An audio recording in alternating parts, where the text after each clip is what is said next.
ಎಲ್ರಿಗೂ ನಮಸ್ಕಾರ. ನಾನು Rohit Desai, co-founder G B experts. ಈ ವಿಡಿಯೋದಲ್ಲಿ ನಾವು ಡಿಸ್ಕಸ್ ಮಾಡೋಣ ಪ್ರಾಡಕ್ಟ್ ಸೆಲೆಕ್ಷನ್ ಬಗ್ಗೆ.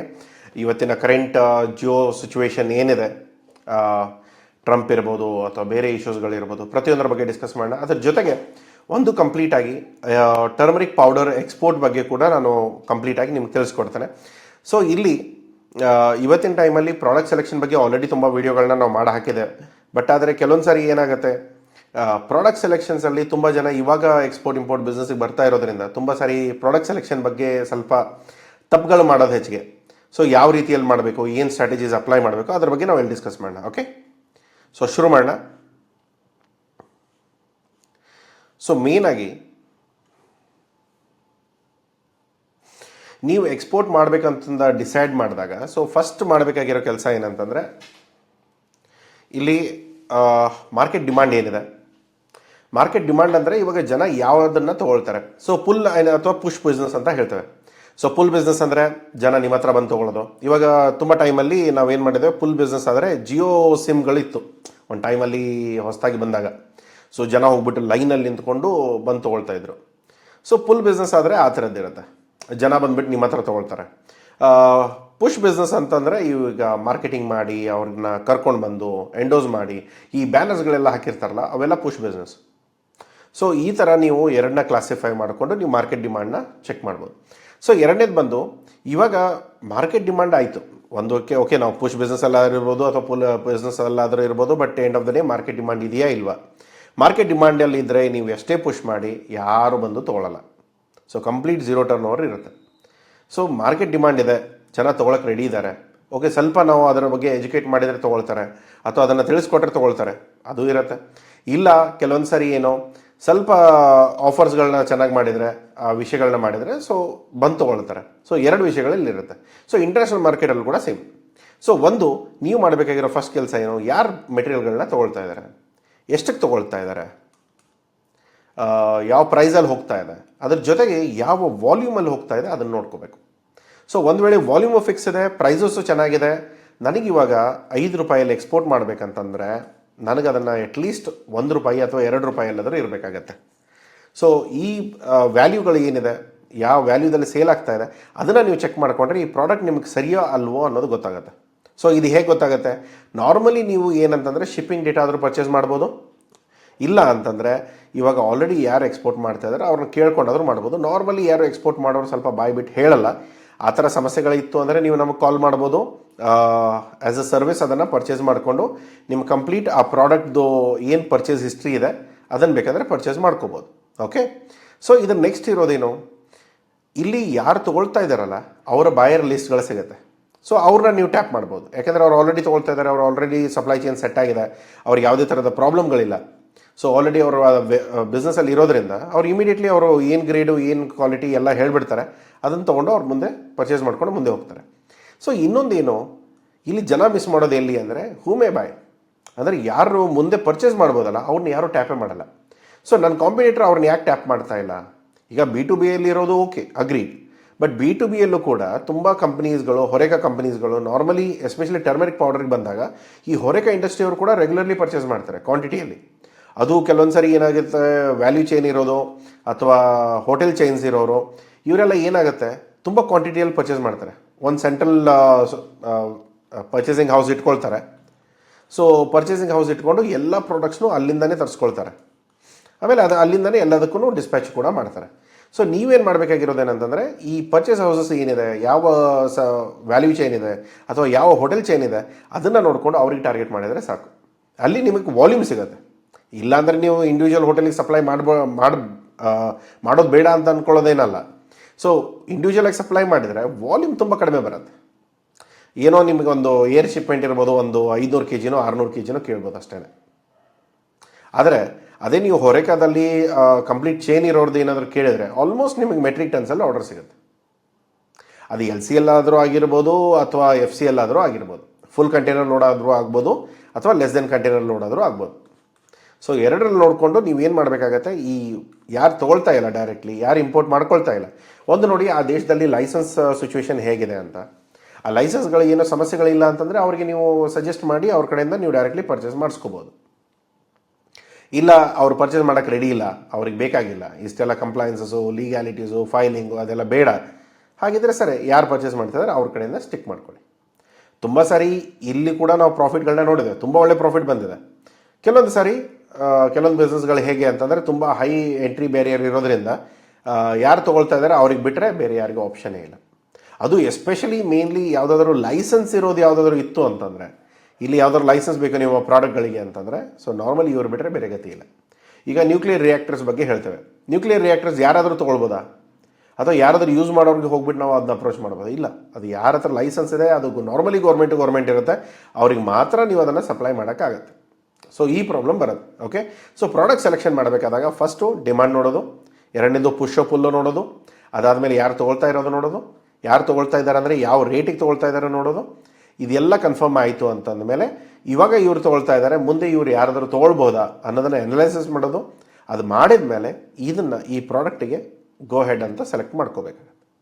ಇಲ್ಲ ಪ್ರೈಸಸ್ ನೆಗೆಟಿವಲ್ಲಿದೆ ಬಿಟ್ಬಿಡಿ, ಮಾರ್ಕೆಟ್ ಡಿಮಾಂಡ್ ಇಲ್ಲ ಬಿಟ್ಬಿಡಿ, ಪ್ರಾಡಕ್ಟ್ ಬೇರೆ ಯಾವ ಕ್ಯಾಟಗರಿಗೂ ಸೇಲ್ ಮಾಡೋಕ್ಕಾಗಲ್ಲ, ರೆಸ್ಟ್ರಿಕ್ಟೆಡ್ ಇದೆ, ಸೊ ಅವಾಗ ನಿಮ್ಮ ಮಾರ್ಕೆಟ್ ಲಿಮಿಟ್ ಆಗುತ್ತೆ. ಸೊ ಅದನ್ನು ಕೂಡ ನೋಡ್ಕೊಂಡು ಮಾಡಿ. ಓಕೆ, ಪ್ರಾಹಿಬಿಟೆಡ್ ಪ್ರಾಡಕ್ಟ್ ಅಂತೂ ನೀವು ಮಾಡೋಕ್ಕಾಗಲ್ಲ, ಅದನ್ನು ಮರ್ತ್ಬಿಡಿ ನೀವು. ಅದರ ರೆಸ್ಟ್ರಿಕ್ಟೆಡ್ ಪ್ರಾಡಕ್ಟಲ್ಲಿ ಲೈಸೆನ್ಸ್ ರಿಸ್ಟ್ರಿಕ್ಷನ್ಸ್ ಇರುತ್ತೆ. ಸೊ ಎಂಟ್ರಿ ಬ್ಯಾರಿಯರ್ ಇರೋದರಿಂದ ತುಂಬ ಕಡಿಮೆ ಜನದ ಹತ್ರ ಲೈಸೆನ್ಸ್ ಇರುತ್ತೆ, ಅವ್ರಿಗೆ ಮಾತ್ರ ನೀವು ಅದನ್ನ ಎಕ್ಸ್ಪೋರ್ಟ್ ಮಾಡ್ಬೋದು. ಸೊ ನೆಕ್ಸ್ಟ್ ಬರೋ ಪಾಯಿಂಟ್ ಏನು ಅಂತಂದರೆ ಕಾಂಪಿಟೇಟಿವ್ನೆಸ್. ಎಷ್ಟು ಒಳ್ಳೆ ಇವಾಗ ಜನ, ಇವಾಗ ನಾನೇನೋ ಪರ್ಚೇಸ್ ಮಾಡ್ತಾ ಇದ್ದೇನೆ. ಇವಾಗ ಫಾರ್ ಎಕ್ಸಾಂಪಲ್ ನಾನು ಟರ್ಮರಿಕ್ ಪೌಡರ್ ಪರ್ಚೇಸ್ ಮಾಡ್ತೇನೆ, ಫಾರ್ ಎಕ್ಸಾಂಪಲ್ ನಾನು MTR ಪರ್ಚೇಸ್ ಮಾಡ್ತಾ ಇದ್ದೇನೆ. ಸೊ ಇವಾಗ ನಾನು ಆಚಿದಾಯಿತು ಬೇರೆ ಯಾವುದೋ ಬ್ರ್ಯಾಂಡಿಂದ ಆಯಿತು ನಾನು ತೊಗೊಳ್ಬೇಕು ಅಂತಂದರೆ ಕಾರಣ ಏನು? ಒಂದು ಪ್ರೈಸಸ್ ಆದರೂ ಚೆನ್ನಾಗಿರಬೇಕು, ಇಲ್ಲ ಕ್ವಾಲಿಟಿ ಆದರೂ ಚೆನ್ನಾಗಿರಬೇಕು, ಇಲ್ಲ ಅದರಿಂದ ನನಗೇನಾದರೂ ಎಕ್ಸ್ಟ್ರಾ ಬೆನಿಫಿಟ್ ಆಗಬೇಕು. ಸೊ ಏನು ಹೇಳ್ತಾರೆ ಕೆಲವೊಂದು ಮಾರ್ಕೆಟಿಂಗ್ ಬ್ರ್ಯಾಂಡ್ಗಳು ಏನು ಹೇಳ್ತಾರೆ, ಸೊ ನಾನಿವಾಗ ಈ ಬ್ರ್ಯಾಂಡ್ ತೊಗೊಳ್ತಾ ಇದ್ದೇನೆ, ನಾನು ಬಿ ಬ್ರ್ಯಾಂಡಿಗೆ ಶಿಫ್ಟ್ ಆಗಬೇಕಂದಾಗ ಒಂದು ಇದರಲ್ಲಿ ಕ್ರುಕ್ಯುಮಿನ್ ಲೆವೆಲ್ ಹೆಚ್ಚಿಗೆ ಇದೆ ಅಂತ ಹೇಳ್ತಾರೆ. ಸೊ ಕ್ರುಕ್ಯುಮಿನ್ ಲೆವೆಲಲ್ಲಿ ಏನಾಗುತ್ತೆ, ಆ್ಯಂಟಿ ಕ್ಯಾನ್ಸರಸ್ ಸಿಂಪ್ಟಮ್ಸ್ ಇದೆ, ಪ್ರಾಪರ್ಟೀಸ್ ಇದೆ, ಸೊ ಅದರಿಂದ ನನಗೆ ಹೆಲ್ತ್ ಬೆನಿಫಿಟ್ ಆಗುತ್ತೆ. ಸರಿ ನೋಡೋಣ, ಯೋಚನೆ ಮಾಡೋಣ, ಪ್ರೈಸಸ್ ಚೆನ್ನಾಗಿದೆಯಾ ಇಲ್ವಾ. ಇವಾಗ ಇಂಡಿಯಾ ಆದರೆ ಪ್ರೈಸಸ್ ಫಸ್ಟಿಗೆ ಬರುತ್ತೆ. ಸೊ ಪ್ರಿಫರೆನ್ಸ್ ಹೇಗೆ ಚೇಂಜ್ ಆಗುತ್ತೆ ಅಂತ, ಇಲ್ಲಿ 1, ಇಲ್ಲಿ 2, ಇಲ್ಲಿ 3, ಇದು ಇಂಡಿಯನ್ ಸ್ಟ್ಯಾಂಡರ್ಡ್ಸ್. ಫಸ್ಟ್ ಪ್ರೈಸ್ ನೋಡ್ತಾರೆ, ಆಮೇಲೆ ಕ್ವಾಲಿಟಿ, ಆಮೇಲೆ ವ್ಯಾಲ್ಯೂ ಆ್ಯಡಿಂಗ್. ಬೇರೆ ಕಡೆ ಆದರೆ quality 1, price 2, 3 value adding. So ಈ ಸೀಕ್ವೆನ್ಸಲ್ಲಿ ಯಾವ ಕ್ವಾಲಿಟಿಗಳು ಯಾವ ಮಾರ್ಕೆಟ್ ಇದೆ ಅದನ್ನು ನೋಡ್ಕೊಳ್ಳಿ. ಇಲ್ಲ ಅಂದರೆ ಕೆಲವೊಂದು ಕಂಟ್ರಿಗಳು 1, 2, 3 ಇದು ನಮ್ಮ ಐಡಿಯಲ್ ಬಿಸ್ನೆಸ್ ಆಪ್ಷನ್. ಈ ಮಾರ್ಕೆಟ್ ಏನಾದರೂ ನಮಗೆ ಸಿಕ್ತು ಅಂದರೆ ನಥಿಂಗ್ ಲೈಕ್ ಇಟ್. ಕೆಲವೊಂದು ಸರಿ ಏನಾಗುತ್ತೆ, ಈಗ ಪ್ರೈಸ್ ಸೆನ್ಸಿಟಿವ್ ಇತ್ತು ಅಂತ ಅಂದ್ಕೊಳ್ಳಿ, for example Nepal and Bangladesh price sensitive ಇದೆ, ಏನು ಮಾಡೋಕ್ಕಾಗಲ್ಲ. ಇಂಡಿಯಾದಲ್ಲಿ ಮಾರಿದ್ರೂ ಅಷ್ಟೇ, ಅಲ್ಲಿ ಹೋಗಿ ಮಾರಿದ್ರೂ ಅಷ್ಟೇ. ಇನ್ಸ್ಟೆಡ್ ಆಫ್ ಕಾಲಿಂಗ್ ಎಕ್ಸ್ಪೋರ್ಟರ್ ಅಂತ ಹೇಳ್ಕೊಳ್ಳೋ ಬದಲು ಎಕ್ಸ್ಪೋರ್ಟ್ ಆಗಿರುತ್ತೆ ಬೇರೆ ದೇಶ ಅಂತ ಕನ್ಸಿಡರ್ ಮಾಡ್ಬೋದು, ಬಟ್ ಅದು ಬಿಟ್ಟರೆ ನಮಗೇನು ತುಂಬ ದೊಡ್ಡ ಬೆನಿಫಿಟ್ಗಳು ಇಲ್ಲಿ ಸಿಗಲ್ಲ. ಅದೇ ನೀವು ಯುರೋಪಿಯನ್ ಮಾರ್ಕೆಟ್ಸ್ಗೆ ಆದರೆ ಕ್ವಾಲಿಟಿ ಪ್ರಯಾರಿಟಿ ಇರೋದ್ರಿಂದ, ಒಂದು ನಮ್ಮ ಹತ್ರ ಕ್ವಾಲಿಟಿ ಇದೆ, ಆರ್ಗ್ಯಾನಿಕ್ ಸರ್ಟಿಫಿಕೇಷನ್ಸ್ ಇದೆ, ದೆನ್ ಪುಷ್ ಇಟ್. ಅಥವಾ ಟೈಮ್ ಸೇವ್ ಆಗುತ್ತೆ, ಕ್ರುಕ್ಯುಮಿನ್ ಲೆವೆಲ್ ಹೆಚ್ಚಿಗೆ ಇದೆ, ಕ್ಯಾನ್ಸರ್ ಸಿಂಪ್ಟಮ್ಸ್ ನಿಮ್ಮಲ್ಲಿ ತುಂಬ ಹೆಚ್ಚಿಗೆ ಇದೆ, ಅದನ್ನು ಪ್ರಮೋಟ್ ಮಾಡಿ ನೀವು ಏನಾದರೂ ವ್ಯಾಲ್ಯೂ ಆ್ಯಡಿಂಗ್ ಮಾಡೋದಾದರೆ ಅದು ಕೂಡ ಬೆನಿಫಿಟ್ ಇರುತ್ತೆ. ಅದರಲ್ಲೂ ಕೂಡ ಟರ್ಮರಿಕ್ ಪೌಡರ್, ಟರ್ಮರಿಕ್ ಟೀ ಬರುತ್ತೆ, ಸೊ ಅದನ್ನು ಕೂಡ ನೀವು ನೋಡ್ಬೋದು, ಅದರ ಬೆನಿಫಿಟೂ ಇದೆ. ಸೊ ಇಲ್ಲಿ ನೀವು ಯಾರಿಂದ ಎಷ್ಟು ಬೆಟರ್ ಇದ್ದೀರಾ. ಕಾಂಪಿಟೇಟರ್ 10 ರೂಪಾಯಿಗೆ ಮಾರ್ತಾ ಇದ್ದಾರೆ, ನಾನು 9 ರೂಪಾಯಿಗೆ ಮಾರ್ಬೋದು, ತುಂಬ ವ್ಯಾಲ್ಯೂ ಕಾಣಿಸುತ್ತಾ, ಪ್ರೈಸಲ್ಲಿ ಕಡಿಮೆ ಆಗುತ್ತೆ. ಅದೇ ನೀವು ಮಲ್ಟಿಪ್ಲೈಡ್ ಬೈ ಮೆಟ್ರಿಕ್ ಟನ್ಸ್ ಆಗುತ್ತಲ್ಲ, ಆವಾಗ ಪ್ರೈಸ್ಗಳು ತುಂಬ ವ್ಯಾಲ್ಯೂ ಆಗುತ್ತೆ. ಸೊ 1 ರೂಪಿ ಬಿಡಿ, ನೀವು 1 ರೂಪಿ ಮುಂದೆ ಚಿಲ್ಲರೆ ಬರುತ್ತಲ್ಲ ಪೈಸಾ, ಆ ಪೈಸಾಕ್ಕೆ ಫೈಟ್ ಮಾಡ್ತಾರೆ. ಸೊ ಆವಾಗ ನೀವು ನೋಡೋದೇನೆಂದರೆ ಪ್ರೈಸ್ಗಳನ್ನ ಒಳ್ಳೆ ಆಫರ್ಡೇಬಲ್ ಮಾಡಿದ್ರೆ ನಿಮ್ಗೆ ಒಳ್ಳೇದು ಬರುತ್ತೆ. ಆದರೆ ದಯಮಾಡಿ 10 ರೂಪಾಯಿ ಇರೋದನ್ನು 5 ರೂಪಾಯಿ ಕೊಡೋಕ್ಕೆ ಹೋಗಬೇಡಿ, ಮಾರ್ಕೆಟ್ ಹಾಳಾಗೋಗುತ್ತೆ. ನಾಳೆ ನಿಮಗೇ 10 ರೂಪಾಯಿಗೆ ಬರಬೇಕಂದ್ರೆ ಮತ್ತೆ ಒಂದು ಜನ್ಮ ಎತ್ಕೊಂಡು ಬರಬೇಕಾಗುತ್ತೆ. ಸೊ ಅದಕ್ಕೆ ಇದನ್ನು ಮಾಡೋಕ್ಕೆ ಹೋಗಬೇಡಿ. ಸೊ ಪ್ರೈಸಸ್ನ ಮಾರ್ಕೆಟ್ನ ಕಿಲ್ ಮಾಡೋಕ್ಕೆ ಹೋಗಬೇಡಿ. ಒಳ್ಳೆ ಪ್ರೈಸಸ್ ಇತ್ತು ಅಂದರೆ ಸ್ವಲ್ಪ ನೆಗೋಷಿಯೇಟ್ ಮಾಡೋಕ್ಕೆ ಒಳ್ಳೆ ಪ್ರೈಸ್ನ ಕೊಡ್ಬೋದು. ನೆಕ್ಸ್ಟ್ ಬರೋದು ಕ್ವಾಂಟಿಟಿಯಲ್ಲಿ ಏನು, ನಾನು ಮಾಡ್ತಾ ಇರೋದು 1 metric ton per month, demand ಬರ್ತಾ ಇರೋದು 10 metric ton per month. So ಇಲ್ಲಿ 9 ಟನ್ ಗ್ಯಾಪ್ ಇದೆ. ಸೊ 9 ಟನ್ ಗ್ಯಾಪ್ನ ಯಾರು ಫುಲ್ಫಿಲ್ ಮಾಡ್ತಾರೆ? ಸೊ ಈ ಆರ್ಡರ್ಗಳನ್ನ ನನಗೆ ಎತ್ಕೊಳ್ಳೋಕ್ಕಾಗಲ್ಲ. ಸೊ ಯಾವುದೋ ಒಂದು ಕಂಪ್ನಿ ಅವ್ರದ್ದು almost 25 metric ton per day ಇರುತ್ತೆ. ಕೆಲವೊಂದು ದೊಡ್ಡ ದೊಡ್ಡ ಕಂಪ್ನಿಗಳಿಗೆಲ್ಲ ಕೆಪಾಸಿಟಿ ಇದೆ. ಸೊ ಅವ್ರೇನಾಗುತ್ತೆ, ನಿಮ್ಗಿಂತ ಒಳ್ಳೆ ರೇಟು ಕೊಡ್ಬೋದು, ನಿಮ್ಗಿಂತ ಒಳ್ಳೆ ಕ್ವಾಂಟಿಟಿನೂ ಕೊಡ್ಬೋದು, ಜೊತೆಗೆ ಕ್ವಾಲಿಟಿನೂ ಕೊಡ್ಬೋದು, ಜೊತೆಗೆ ನಿಮ್ಮ ವ್ಯಾಲ್ಯೂ ಆ್ಯಡಿಂಗ್ ಸರ್ವಿಸಸ್ ಕೂಡ ಅವ್ರು ಮಾಡಿಕೊಡ್ತಾರೆ. ವ್ಯಾಲ್ಯೂ ಆ್ಯಡಿಂಗಲ್ಲಿ ಏನು ಬರ್ಬೋದು, ಕಸ್ಟಮೈಸೇಷನ್ ಇರ್ಬೋದು, ಲೋಗೋ ಪ್ರಿಂಟಿಂಗ್ ಇರ್ಬೋದು, ಲ್ಯಾಂಗ್ವೇಜ್ ಪ್ರಿಂಟಿಂಗ್ ಇರ್ಬೋದು, ಹೇಳಿರೋ ಪ್ಯಾಕೇಜಸಲ್ಲಿ ಕನ್ವರ್ಟ್ ಮಾಡಿಕೊಂಡು ಬಾಕ್ಸ್ ಬೇಕಂದರೆ ಬಾಕ್ಸು, ಪೌಚ್ ಬೇಕಂದರೆ ಪೌಚು, ಇಲ್ಲ ಅಂದರೆ ಜಾರ್ ಮಾಡಿ ಕೊಡ್ತಾರೆ. ಸೊ ಈ ಎಲ್ಲ ಆಪ್ಷನ್ಸ್ಗಳನ್ನ ನೀವು ವ್ಯಾಲ್ಯೂ ಆ್ಯಡಿಂಗ್ ಆಗಿ ಮಾಡಿಕೊಟ್ಟಾಗ so convenience more over. So ಅವ್ರಿಗೆ ಯಾವ ಥರ ಬೇಕಾಗುತ್ತೆ ಅದನ್ನು ನೀವು ಮಾಡಿದರೆ ಸಾಕಾಗುತ್ತೆ. ಕ್ವಾಲಿಟಿ ಅನ್ನೋದು ಬರೀ ಬಾಯಿ ಮಾತಲ್ಲ. ತುಂಬ ಜನ ಏನು ಮಾಡ್ತಾರೆ, ಬಾಯಿ ಮಾತಲ್ಲಿ ಸರ್ ನಮ್ಮ ಕ್ವಾಲಿಟಿ ಸೂಪರ್ ಸರ್. ನಿಮ್ಮ ಕ್ವಾಲಿಟಿ ಸೂಪರ್, ಎಲ್ಲರಿಗೂ ಅವ್ರವ್ರ ಮಕ್ಕಳು ಒಳ್ಳೆಯವರೇ, ಆದರೆ ಟೀಚರ್ಗೆ ಗೊತ್ತಾಗಬೇಕಲ್ಲ. ಸೊ ಟೀಚರ್ ಮಾರ್ಕ್ಸ್ ಕಡೆ ಏನು ಹೇಳುತ್ತೆ, ಈ ಮಾರ್ಕ್ ಶೀಟ್ಸಲ್ಲಿ ಮಾರ್ಕ್ಸ್ ಬಂದಾಗ ಮಾತ್ರ ನಾವು ಒಪ್ಕೊಳ್ತೇವೆ, ಹಾಂ ನಿಮ್ಮ ಮಕ್ಕಳು ಬುದ್ಧಿವಂತರು ಅಂತ. ಅದಕ್ಕೆ ನಿಮ್ಮ ಕ್ವಾಲಿಟಿ ಏನಿದೆ ಅದಕ್ಕೆ ಟೆಸ್ಟ್ ಸರ್ಟಿಫಿಕೇಟ್ ಮಾಡಿಸ್ಕೋಬೇಕು. ಟೆಸ್ಟ್ ಸರ್ಟಿಫಿಕೇಟ್ ಇಲ್ಲದೆ ನನ್ನ ಕ್ವಾಲಿಟಿ ಒಳ್ಳೆಯದು, ನನ್ನ ಕ್ವಾಲಿಟಿ ಒಳ್ಳೆಯದು ಅಂದರೆ ಯಾರು ಕೇಳಲ್ಲ, ಯಾರು ನಂಬೋದು ಇಲ್ಲ. ಪ್ರೈಸಸ್ಗಳು ಡಿಫೈನ್ ಆಗೋದು ಕ್ವಾಲಿಟಿ ಮೇಲೆ. ಈ ಕ್ವಾಲಿಟಿ ಚೆನ್ನಾಗಿದೆ, ಕ್ರಿಕ್ಯುಮಿನ್ ಲೆವೆಲ್ ಹೆಚ್ಚಿಗೆ ಇದೆ, ಸೊ ಅಂದರೆ ಮಾತ್ರ ಕನ್ಸಿಡರ್ ಮಾಡ್ತಾರೆ, ಇಲ್ಲದೆ ಹೋದರೆ ಸಾಧ್ಯನೇ ಇಲ್ಲ. ಓಕೆ. ಸೊ ರೆಗ್ಯುಲೇಟರಿ ಫಿಟ್ ಏನಿದೆ, ಇವಾಗ ಕಂಪ್ಲೈನ್ಸಸ್ ಬರುತ್ತೆ, ಲೀಗ್ಯಾಲಿಟೀಸ್ ಬರುತ್ತೆ. ಇಲ್ಲಿ ಅದು ಪ್ರೊಹಿಬಿಟೆಡ್ ಇದೆಯಾ, ರೆಸ್ಟ್ರಿಕ್ಟೆಡ್ ಇದೆಯಾ? ಟರ್ಮರಿಕ್ ಪೌಡರ್ ಎಂದೂ ರಿಸ್ಟ್ರಿಕ್ಟ್ ಆಗಿಲ್ಲ, ಆಗೋದು ಇಲ್ಲ. ಓಕೆ. ಅಂಟಿಲ್ ದೊಡ್ಡದು ತುಂಬ ದೊಡ್ಡ ಶಾರ್ಟೇಜ್ ಬರೋವರೆಗೂ ಇದೇನೂ ಸಾಧ್ಯ ಇಲ್ಲ. ಸೊ ಇವಾಗ ಫ್ರೀಯಾಗಿ ಎಕ್ಸ್ಪೋರ್ಟ್ ಮಾಡೋವಂಥ ಪ್ರಾಡಕ್ಟ್ ಇದೆ. ಓಕೆ. ಸೊ ಫ್ರೀಯಾಗಿ ಎಕ್ಸ್ಪೋರ್ಟ್ ಮಾಡಬೇಕಾದಾಗ ಯಾವ ಮಾರ್ಕೆಟಿಗೆ ಎಕ್ಸ್ಪೋರ್ಟ್ ಮಾಡ್ತಾ ಇದ್ದೀರಾ? ಯುರೋಪಿಗೆ ಮಾಡಬೇಕಂದ್ರೆ CE ಬೇಕು, FDA US ಬೇಕಾಗುತ್ತೆ, FSSAI ಇಂಡಿಯಾಗೆ ಬೇಕಾಗುತ್ತೆ, ISO ಇಂಡಿಯಾಗೆ ಮತ್ತು ಬೇರೆ ಮಾರ್ಕೆಟಿಗೆ ಬೇಕಾಗುತ್ತೆ, ETC ಬೇಕಾಗುತ್ತೆ. ಸೊ ನಿಮ್ಮ ಪ್ರಾಡಕ್ಟಿಗೆ ಯಾವ ಥರದ ಸರ್ಟಿಫಿಕೇಷನ್ಗಳು ಬೇಕು, ನಿಮ್ಮ ಪ್ರಾಡಕ್ಟ್ ಯಾವ್ಯಾವ ಕ್ಯಾಟಗರಿಯಲ್ಲಿ ಬರುತ್ತೆ ಅದನ್ನು ನೋಡಿಕೊಂಡು ನೀವು ಆ ಸರ್ಟಿಫಿಕೇಷನ್ಗಳನ್ನ ಪ್ಲ್ಯಾನ್ ಮಾಡ್ಕೋಬೇಕು. ಸೊ ಆವಾಗ ನಿಮ್ಮ ಬಿಸ್ನೆಸ್ಗಳಲ್ಲಿ ಸಮಸ್ಯೆಗಳು ಬರಲ್ಲ. ಇವಾಗ ತುಂಬ ಜನಕ್ಕೆ ಏನಾಗ್ಬಿಡುತ್ತೆ, ಪ್ರಾಡಕ್ಟ್ ಯಾವುದು ಸರ್ಟಿಫಿಕೇಷನ್ ಯಾವ್ದು ಬೇಕಂತಲೇ ಗೊತ್ತಿರಲ್ಲ. ಸೊ ಆವಾಗ ಪ್ರಾಬ್ಲಮ್ ಆಗೋದು ಸಹಜ. ಓಕೆ. ಸೊ ನೆಕ್ಸ್ಟ್ ಬರೋದು ಟೆಕ್ನಿಕಲ್ ಮತ್ತು ಟ್ರೇಡ್ ಬ್ಯಾರಿಯರ್ಸ್. ಸೊ ಇಲ್ಲಿ ಇಂಪೋರ್ಟ್ ಟ್ಯಾರಿಫ್ ಏನಿದೆ ಇವತ್ತಿನ ಟೈಮಲ್ಲಿ ಎಲ್ಲರಿಗೂ ಗೊತ್ತಿದೆ, ಟ್ರಂಪ್ ಟ್ಯಾರಿಫಿಂದ ತುಂಬ ಎಫೆಕ್ಟ್ ಆಗ್ತಾ ಇದೆ, ಅದಾಗ್ತದೆ. ದಿನ ಬೆಳಗ್ಗೆ ಎದ್ಕೊಳ್ಳಿ ಒಂದು ಸ್ಟೇಟ್ಮೆಂಟ್ ಹೇಳ್ತಾನೆ, ಸಾಯಂಕಾಲ ಆಗೋಷ್ಟರಲ್ಲಿ ಇನ್ನೊಂದು ಹೇಳ್ತಾನೆ, ಮಲ್ಕೊಂಡೆದ್ಮೇಲೆ ಇನ್ನೊಂದು ಹೇಳ್ತಾನೆ. ಸೊ ಇದರಲ್ಲಿ ಏನಾಗ್ಬಿಡುತ್ತೆ, ನಮ್ಮ ಬಿಸ್ನೆಸ್ಗೆ ಪೆಟ್ಟು ಬೀಳೋದು ಇಂಪೋರ್ಟ್ ಡ್ಯೂಟಿಗಳ ಮೇಲೆ. ಸೊ ಯಾಕೆ ಅಂತಂದರೆ ಇವಾಗ 100 rupees product, okay, turmeric powder ನಾನು 100 ರೂಪೀಸ್ ಪರ್ 100 ಗ್ರಾಮ್ ಕೊಡ್ತಾ ಇದ್ದೇನೆ ಅಂತ ಅಂದ್ಕೊಳ್ಳೋಣ. Okay. So 100 grams 100 rupees fixed ಇದೆ, ತೊಂದರೆ ಇಲ್ಲ.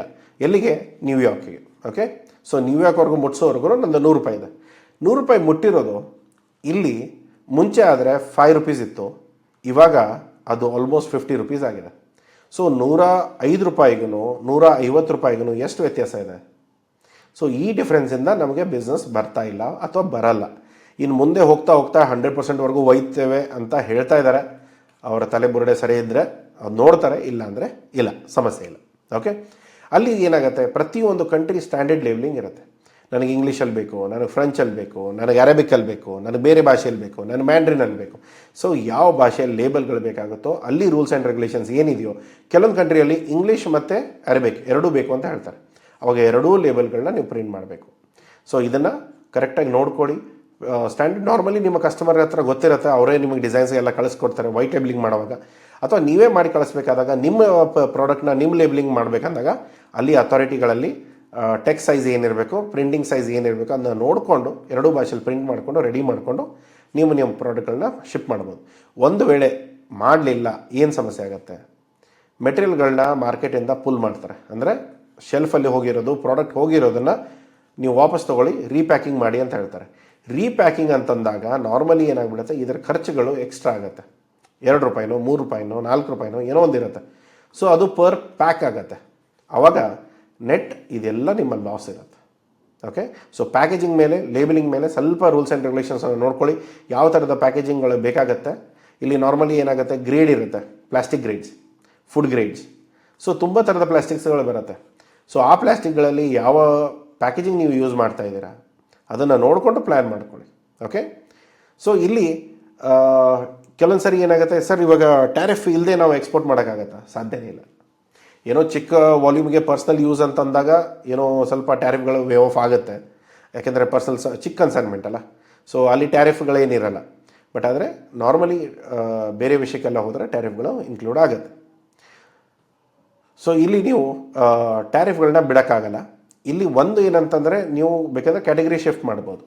ರಾ ಮೆಟೀರಿಯಲ್ಗೆ ಅಥವಾ ಸೆಮಿ ಪ್ರೊಸೆಸ್ಡ್ಗೆ ನೀವು ಟ್ಯಾರಿಫ್ ಆಗ್ತಾ ಇದೆ ಅಂದರೆ ನಮ್ಮ ಅಪ್ಲಿಕೇಶನ್ಸ್ ಏನಿದೆ ಅದನ್ನು ನೋಡಿಕೊಂಡು ಬೇಕಾದರೆ ನಮ್ಮ HSN ಕೋಡ್ ಅಂತ ಏನು ಹೇಳ್ತೇವೆ ಅದನ್ನು ಬೇಕಾದರೆ ಚೇಂಜ್ ಆಗುತ್ತೆ. ಅಪ್ಲಿಕೇಶನ್ ಹೇಗಿರುತ್ತೆ ಆ ಥರ ನಿಮ್ಮ HS ಕೋಡ್ ಚೇಂಜ್ ಆಗುತ್ತೆ. ಆ ಕ್ಯಾಟಗರಿಯಲ್ಲಿ ಚೇಂಜ್ ಆದಾಗ ನಿಮ್ಮ ಟ್ಯಾರಿಫ್ ಕೂಡ ಚೇಂಜ್ ಆಗುತ್ತೆ.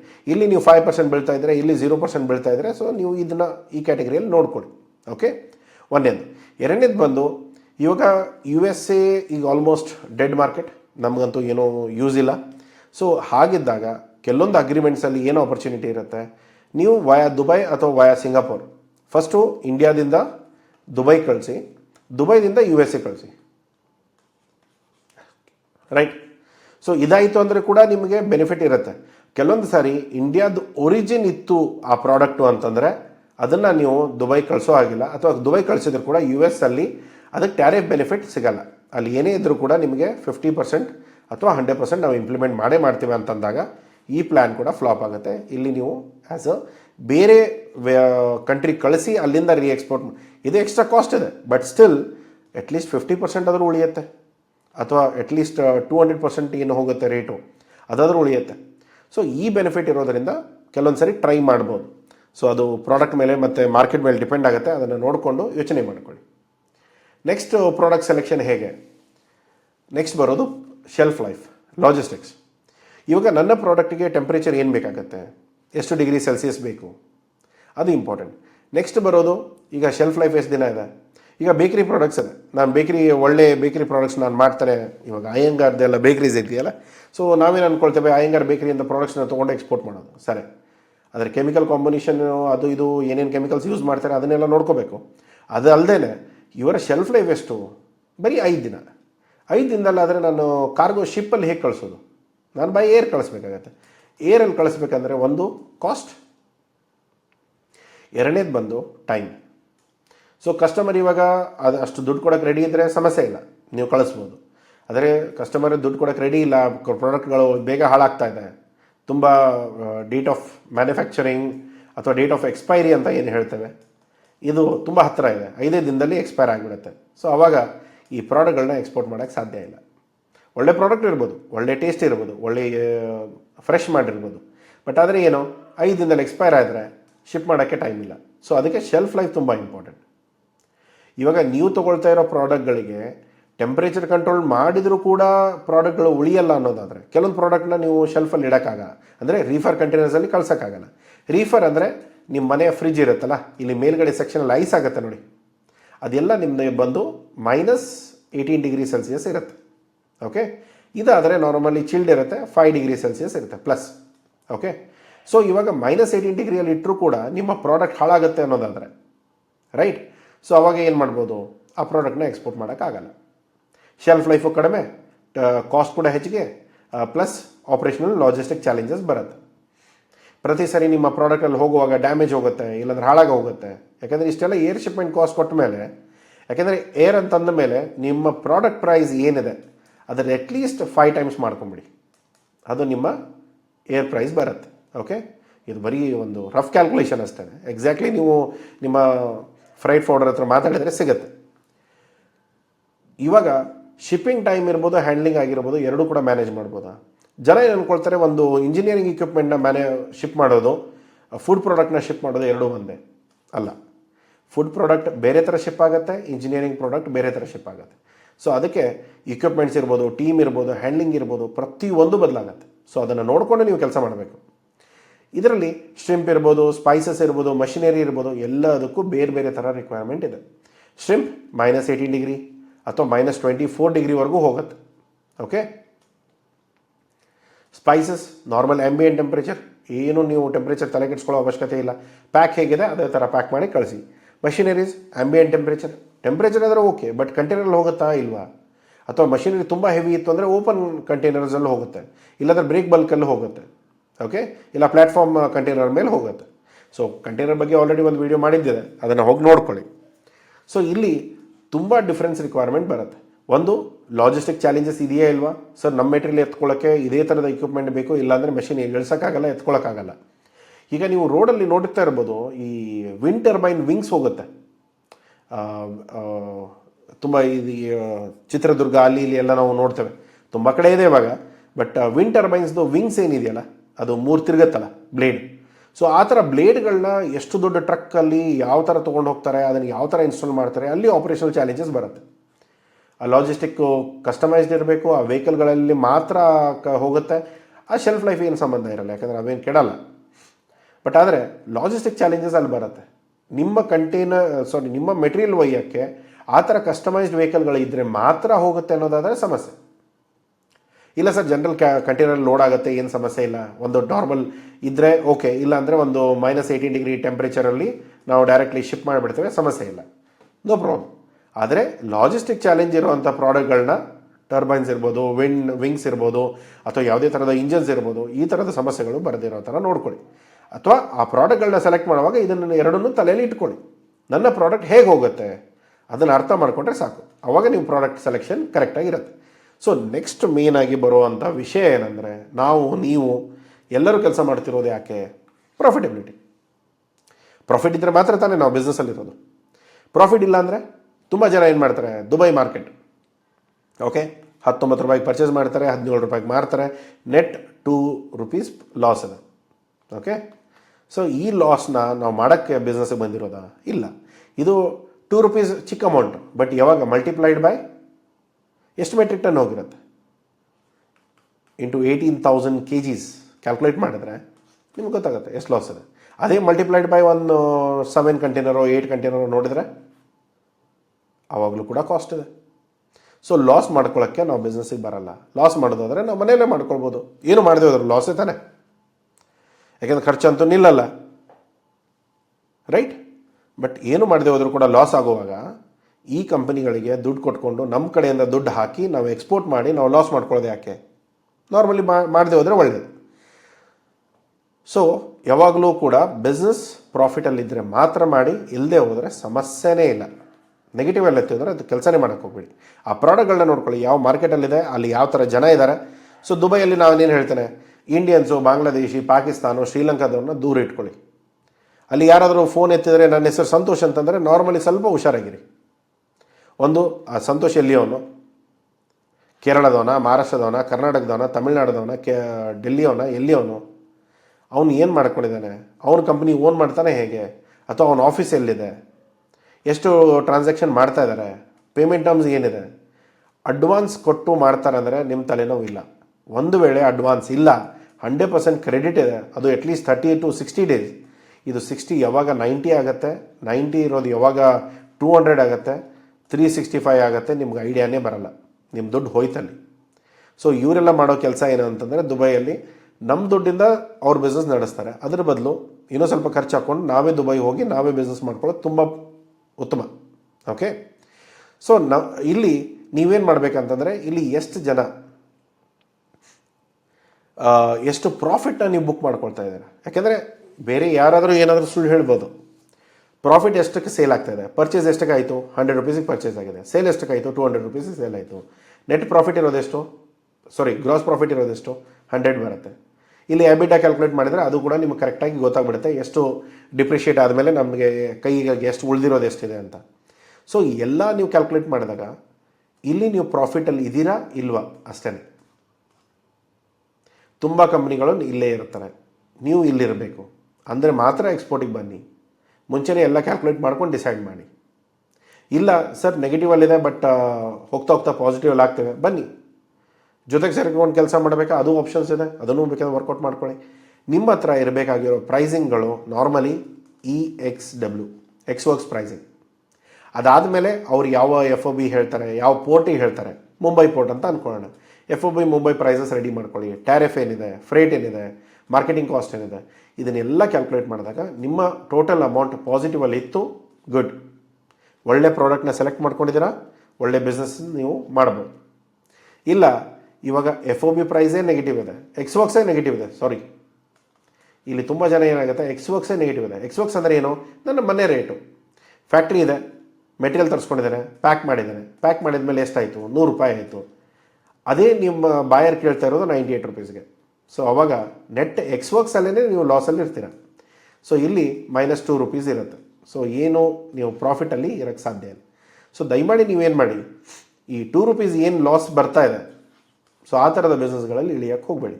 ಯಾಕಂದರೆ 2 ರೂಪೀಸ್ ಪರ್ kg ಅಥವಾ 2 ರೂಪೀಸ್ ಪರ್ ಪ್ಯಾಕ್ ಅಂದ್ಕೊಂಡ್ರೆ ಅದನ್ನೇ ನೀವು ಮಲ್ಟಿಪ್ಲೈಡ್ ಬೈ ಎನಿಥಿಂಗ್ ಮಾಡಿದರೂ ಕೂಡ ಅಷ್ಟೇ ಬರುತ್ತೆ. ಓಕೆ, ಒಂದು 18,000 kgs ಮಿನಿಮಮ್ ಅಂತ ಅಂದ್ಕೊಳ್ಳೋಣ. ಸೊ ಸಮಸ್ಯೆ ಅಲ್ಲಾಗುತ್ತೆ. ಸೊ ಅದಕ್ಕೆ ನೀವೇನು ಮಾಡಿ, ಎಕ್ಸ್ವರ್ಕ್ಸಲ್ಲಿ ಪ್ರಾಫಿಟಲ್ಲಿರಬೇಕು, ಓಕೆ, ಅದಾದಮೇಲೆ ಎಫ್ ಒ ಬಿ ಎಲ್ ಪ್ರಾಫಿಟಲ್ಲಿರಬೇಕು, ಅದಾದಮೇಲೆ ಸಿ ಐ ಎಫ್ ಅಲ್ಲೂ ಕೂಡ ಪ್ರಾಫಿಟಲ್ಲಿರಬೇಕು. ಈ ಮೂರು ಇನ್ಕೋಟಮಲ್ಲಿ ಪ್ರಾಫಿಟೇಬಲಲ್ಲಿದ್ದರೆ ನಿಮಗೆ ಪ್ರಾಬ್ಲಮ್ ಇಲ್ಲ. ಡಿ ಡಿ ಪಿಯಲ್ಲಿ ಪ್ರಾಫಿಟೇಬಲ್ ಇರುತ್ತಾ ಇಲ್ವಾ? ಡೆಲಿವರಿ ಡ್ಯೂಟಿ ಪೇಯ್ಡ್, ಇದು ನಿಮ್ಮ ಕೈಲಿಲ್ಲ. ಯಾಕೆ? ಈ ಟ್ರಂಪ್ ಮಹಾರಾಜರು ಬಂದು ಈ ನಾಳೆ 200% ಟ್ಯಾರಿಫ್ ಅಂದರೆ ನೀವೇನು ಮಾಡೋಕ್ಕಾಗತ್ತೆ, ರೈಟ್? ಅಟ್ಲೀಸ್ಟ್ ಸಿ ಐ ಎಫ್ವರೆಗೂ ಪ್ರಾಫಿಟಲ್ಲಿ ಇರಿ. ಏನೇ ಇನ್ಕೋಟಮ್ ಸೆಲೆಕ್ಟ್ ಮಾಡಿದರೂ ಕೂಡ ಎಂಡ್ ಆಫ್ ದ ಡೇ ನಾನು ಪಾಸಿಟಿವಲ್ಲಿದ್ದೇನೆ ಅನ್ನೋದಾದರೆ ನೀವು ಈ ಪ್ರಾಡಕ್ಟ್ನ ಒಳ್ಳೆಯದಾಗಿ ಸೆಲೆಕ್ಟ್ ಮಾಡ್ಕೊಂಡಿದ್ದೀರ. ಇಲ್ಲ ಸರ್, ಇದು ಸ್ವಲ್ಪ ಸೀಸ್ನಲ್ ಬಿಸ್ನೆಸ್ಸು, ಯಾವತ್ತೂ ಒಂದಿನ ಮೆಟೀರಿಯಲ್ ಬರುತ್ತೆ, ಯಾವತ್ತೋ ಒಂದಿನ ನಾವು ಎಕ್ಸ್ಪೋರ್ಟ್ ಮಾಡ್ತೇವೆ, ಆ ಥರ ಇತ್ತು ಅಂದರೆ ನಿಮಗೆ ಸಮಸ್ಯೆಗಳಿದೆ. ಯಾಕೆಂದರೆ ಆಪ್ರೇಷನಲ್ ಕಾಸ್ಟ್ ಅಂತೂ ನಿಲ್ಲಲ್ಲ, ರೈಟ್? ಲೇಬರ್ ಆಯಿತು, ಜನ ಆಯಿತು, ಪ್ಯಾಕೇಜಿಂಗ್ ಆಯಿತು, ಫ್ಯಾಕ್ಟ್ರಿಗಳಾಯಿತು, ಆಫೀಸ್ ಆಯಿತು, ಪ್ರತಿಯೊಂದು ಕಾಸ್ಟ್ ಅಂತೂ ಫಿಕ್ಸ್ಡ್ ಆಗಿರುತ್ತೆ, ರೈಟ್? ಯಾವುದು ಕೂಡ ಡಿಸ್ಕೌಂಟ್ ಅಂತೂ ಇರಲ್ಲ. ನೀವು ಯಾವಾಗಾದರೂ ಬಿಸ್ನೆಸ್ ಮಾಡ್ಕೊಳ್ಳಿ, ಆಫೀಸ್ ಸ್ಪೇಸ್ ತೊಗೊಂಡ್ಮೇಲೆ ನೀವು ಆಫೀಸ್ ಬಿಸ್ನೆಸ್ ಮಾಡದೇ ಇರಿ, ರೆಂಟ್ ಅಂತೂ ಕೊಡಲೇಬೇಕು ತಾನೆ, ರೈಟ್? ಸೊ ಇದನ್ನೆಲ್ಲ ನೀವು ಕ್ಯಾಲ್ಕುಲೇಟ್ ಮಾಡಿದಾಗ ಆಪ್ರೇಷನ್ ಕಾಸ್ಟ್ ನಿಲ್ಲಲ್ಲ. ಮಿನಿಮಮ್ ಎಷ್ಟು ವರ್ಕ್ ಮಾಡಬೇಕು? 15 to 20% ಎಕ್ಸ್ಪೋರ್ಟಲ್ಲಿ. ಆ ಥರ ಪ್ರಾಡಕ್ಟ್ಗಳಿದ್ದರೆ ಮಾತ್ರ ಸೆಲೆಕ್ಟ್ ಮಾಡ್ಕೊಳ್ಳಿ, ಇಲ್ಲದೆ ಹೋದರೆ ಸಮಸ್ಯೆಗಳಾಗತ್ತೆ. ಈಗ ಜನಕ್ಕೆ ಏನಾಗ್ಬಿಡುತ್ತೆ, ಸರ್ ಇಲ್ಲಿ 2% ಪ್ರಾಫಿಟ್ ಇದೆ, ಸರಿ 2% ಪ್ರಾಫಿಟ್ ಇದೆ, ವಾಲ್ಯೂಮ್ ಆದರೂ ಇದೆಯಾ? ಇಲ್ಲ, ವಾಲ್ಯೂಮೂ ಇಲ್ಲ, ಮಾರ್ಜಿನೂ ಇಲ್ಲ. ಸೊ ಆ ಥರದ ಪ್ರಾಡಕ್ಟ್ ಕಂಪ್ಲೀಟ್ಲಿ ಹೋಗಲೇಬೇಡಿ, ಕಂಪ್ಲೀಟ್ ಕಾಟ್ ಮಾಡಿ.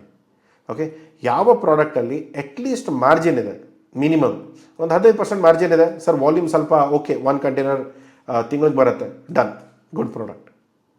ಇಲ್ಲ ಸರ್ 2% ಅಥವಾ 1% ಪ್ರಾಫಿಟ್ ಇದೆ, ಬಟ್ ವಾಲ್ಯೂಮ್ ಬಂದುಬಿಟ್ಟು ಒಂದು 1000 ಮೆಟ್ರಿಕ್ ಟನ್ವರೆಗೂ ಹೋಗುತ್ತೆ, ಗುಡ್ ಪ್ರಾಡಕ್ಟ್.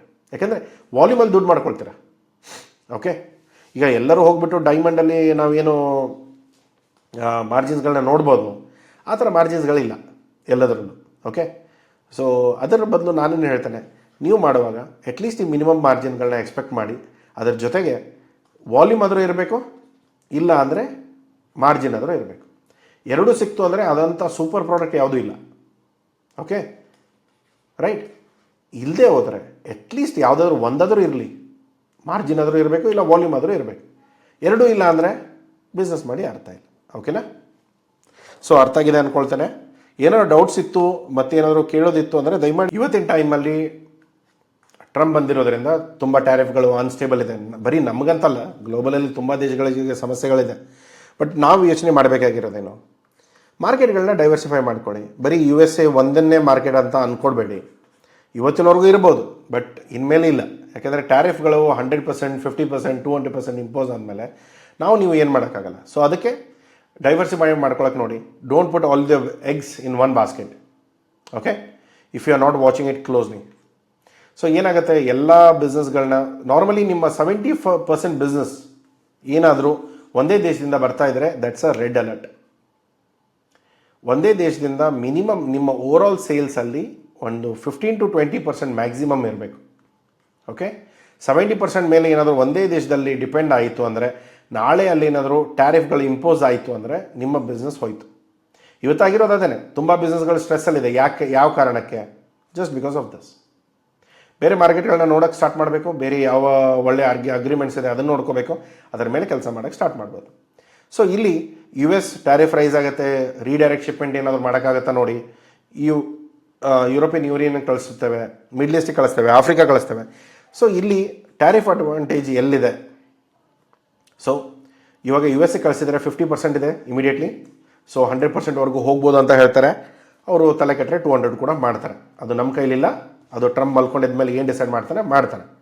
ಬಟ್ ನಾವು ಮಾಡಬೇಕಾಗಿರೋದೇನು, ಅಟ್ಲೀಸ್ಟ್ ಯುರೋಪಿಯನ್ ಯೂನಿಯನಲ್ಲಿ ಎಷ್ಟಿದೆ, 5% ಇದೆ, ಮಿಡ್ಲ್ ಈಸ್ಟಲ್ಲಿ 5% ಇದೆ, ಬೇರೆ ಆಫ್ರಿಕನ್ ಮಾರ್ಕೆಟಲ್ಲಿ ಕೆಲವೊಂದು ಕಡೆ 0% ಇದೆ, ಕೆಲವೊಂದು ಕಡೆ 5% ಇದೆ.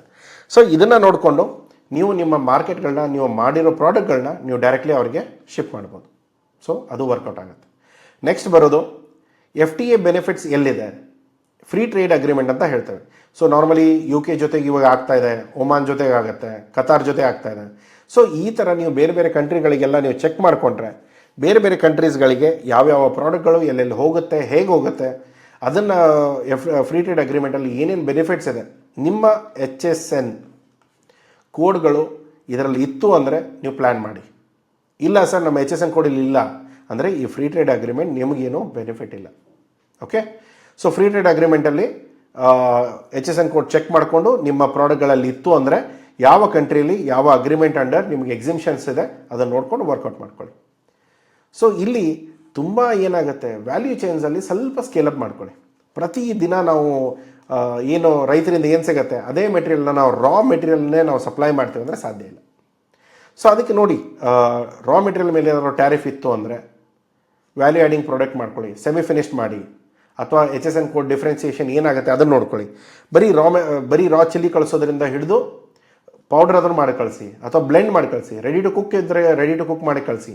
ಸೊ ಇದನ್ನು ಮಾಡೋದ್ರಿಂದ ನಿಮಗೆ ಬೆನಿಫಿಟ್ ಏನಾಗುತ್ತೆ, ರಾದಲ್ಲಿ 15% ಟ್ಯಾರಿಫ್ ಇದೆ, ಅದೇ ನೀವು ಬ್ಲೆಂಡು ಅಥವಾ ಪೌಡರಲ್ಲಾದರೆ 5% ಇದೆ. ಸೊ ಯಾಕೆ ನೀವು ಚಿಲ್ಲಿ ಕಳಿಸ್ತೀರಾ? ಇಲ್ಲಿ ನಿಮ್ಮ ಕಾಂಪಿಟೇಟಿವ್ ಇಲ್ಲ ಇಲ್ಲಿ ನೀವು. ಸೊ ಆದರೆ ಇಲ್ಲಿ ಕಾಂಪಿಟೇಟಿವ್ ಇರೋದರಿಂದ ಪೌಡರ್ ಮಾಡಿಬಿಟ್ಟು ಕಳಿಸ್ಬಿಟ್ರೆ ಬೆನಿಫಿಟ್ ತುಂಬ ಇರುತ್ತೆ. ಸೊ ಅದನ್ನು ಯೋಚನೆ ಮಾಡಿ. ಸೊ ಥರ್ಡ್ ಕಂಟ್ರಿ ರೂಟಿಂಗ್ ನಾವು ಆಲ್ರೆಡಿ ಹೇಳಿದೆ, ಸಿಂಗಾಪುರ್ ಅಥವಾ ದುಬೈ ಕಳಿಸಿ, ಅಲ್ಲಿಂದ ಮುಂದೆ ಟ್ಯಾರಿಫ್ ಬೆನಿಫಿಟ್ ಆದರೂ ಸಿಗ್ಬೋದು.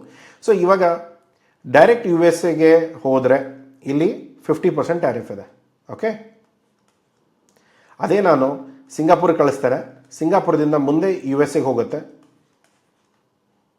USA ಬಿಟ್ಬಿಟ್ಟು UAS ಅಂತ ಬರೀತಾನೆ. ಓಕೆ, ಸಿಂಗಾಪುರ್ ಕಳಿಸಿದ್ರೆ ಇಲ್ಲಿ 5% ಟ್ಯಾರಿಫ್ ಬರುತ್ತೆ. ಸೊ ಆವಾಗ ವಯಾ ಸಿಂಗಾಪುರ್, ಇಂಡಿಯಾದಿಂದ ಸಿಂಗಾಪುರದಿಂದ US. ಓಕೆ, ಇಲ್ಲಿ ನಿಮ್ಗೆ ಯಾವಾಗಲೂ ಕೂಡ ಬೆನಿಫಿಟ್ ಸಿಗುತ್ತೆ ಅನ್ನೋದಾದರೆ ಮಾಡಿ.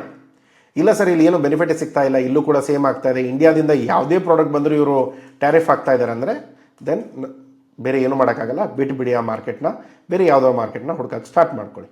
ಓಕೆ, ಹೇಳೋದು ತುಂಬ ಸಲ, ಸೊ ಬೇರೆ ಮಾರ್ಕೆಟ್ನ ಹುಡ್ಕೊಳ್ಳಿ ಅನ್ನೋದು, ಬಟ್ ಆ ಪ್ರಾಫಿಟ್, ಆ ಮಾರ್ಜಿನ್ಸ್ ಅಟ್ರಾಕ್ಟಿವ್ ಇರುತ್ತೆ, ಬಿಸ್ನೆಸ್ ಸಪ್ಲೈ ಚೈನ್ ಎಲ್ಲ ಸೆಟಪ್ ಆಗಿರುತ್ತೆ, ಎಲ್ಲನೂ ಇರುತ್ತೆ. ಬಟ್ ಅದರ ಸಮಸ್ಯೆ ಇದ್ದರೆ ಸಮಸ್ಯೆ ಇದೆ ಅಷ್ಟೇ. ಆದರೆ ನಿಮ್ಗೊಬ್ಬರಿಗೆ ಇದೆಯಾ? ಇಲ್ಲ, ಬೇರೆ ಎಲ್ಲರಿಗೂ ಇರೋದ್ರಿಂದ ಎಲ್ಲರೂ ಕೂಡ ಅದೇ ರೇಂಜಲ್ಲೇ ಇರ್ತವೆ. ಓಕೆ, ಸೊ ಇಲ್ಲಿ ನೀವು ಮಾಡಬೇಕಾಗಿರೋದು, ಇಲ್ಲಿ ಎಕ್ಸ್ಪೋರ್ಟ್ ಓರಿಯೆಂಟೆಡ್ ಯೂನಿಟ್ಸ್ ಏನಿದೆ, ಸೊ US ಅಂತ ಹೇಳ್ತೇವೆ. ಸೊ ಎಕ್ಸ್ಪೋರ್ಟ್ ಓರಿಯೆಂಟೆಡ್ ಯೂನಿಟ್ಸ್ ಏನು ಬರುತ್ತೆ ಅಲ್ಲಿ ನಿಮಗೆ ಟ್ಯಾರಿಫ್ ನ್ಯೂಟ್ರಲ್ ಝೋನ್ ಸಿಗುತ್ತೆ. ಅಲ್ಲಿ ನೀವು ಪ್ಯಾಕೇಜಿಂಗ್ ಇರ್ಬೋದು, ಪ್ರೊಸೆಸಿಂಗ್ ಇರ್ಬೋದು, ಅಲ್ಲಿ ನೀವು ಮಾಡಿಕೊಂಡು ಮತ್ತು ಮುಂದೆ ಎಕ್ಸ್ಪೋರ್ಟ್ ಮಾಡ್ಬೋದು. ಸೊ ಸರ್ಟಿಫಿಕೇಟ್ ಆಫ್ ಒರಿಜಿನ್ ಇದು ತುಂಬ ಇಂಪಾರ್ಟೆಂಟು. ಇದು ನಿಮಗೆ ಪ್ರಿಫರೆನ್ಷಿಯಲ್ಸ್ ಬೇಕಾಗುತ್ತೆ ಅಥವಾ ನಾರ್ಮಲ್ ಬೇಕಾಗುತ್ತೆ, ಅದನ್ನು ನೋಡ್ಕೊಳ್ಳಿ.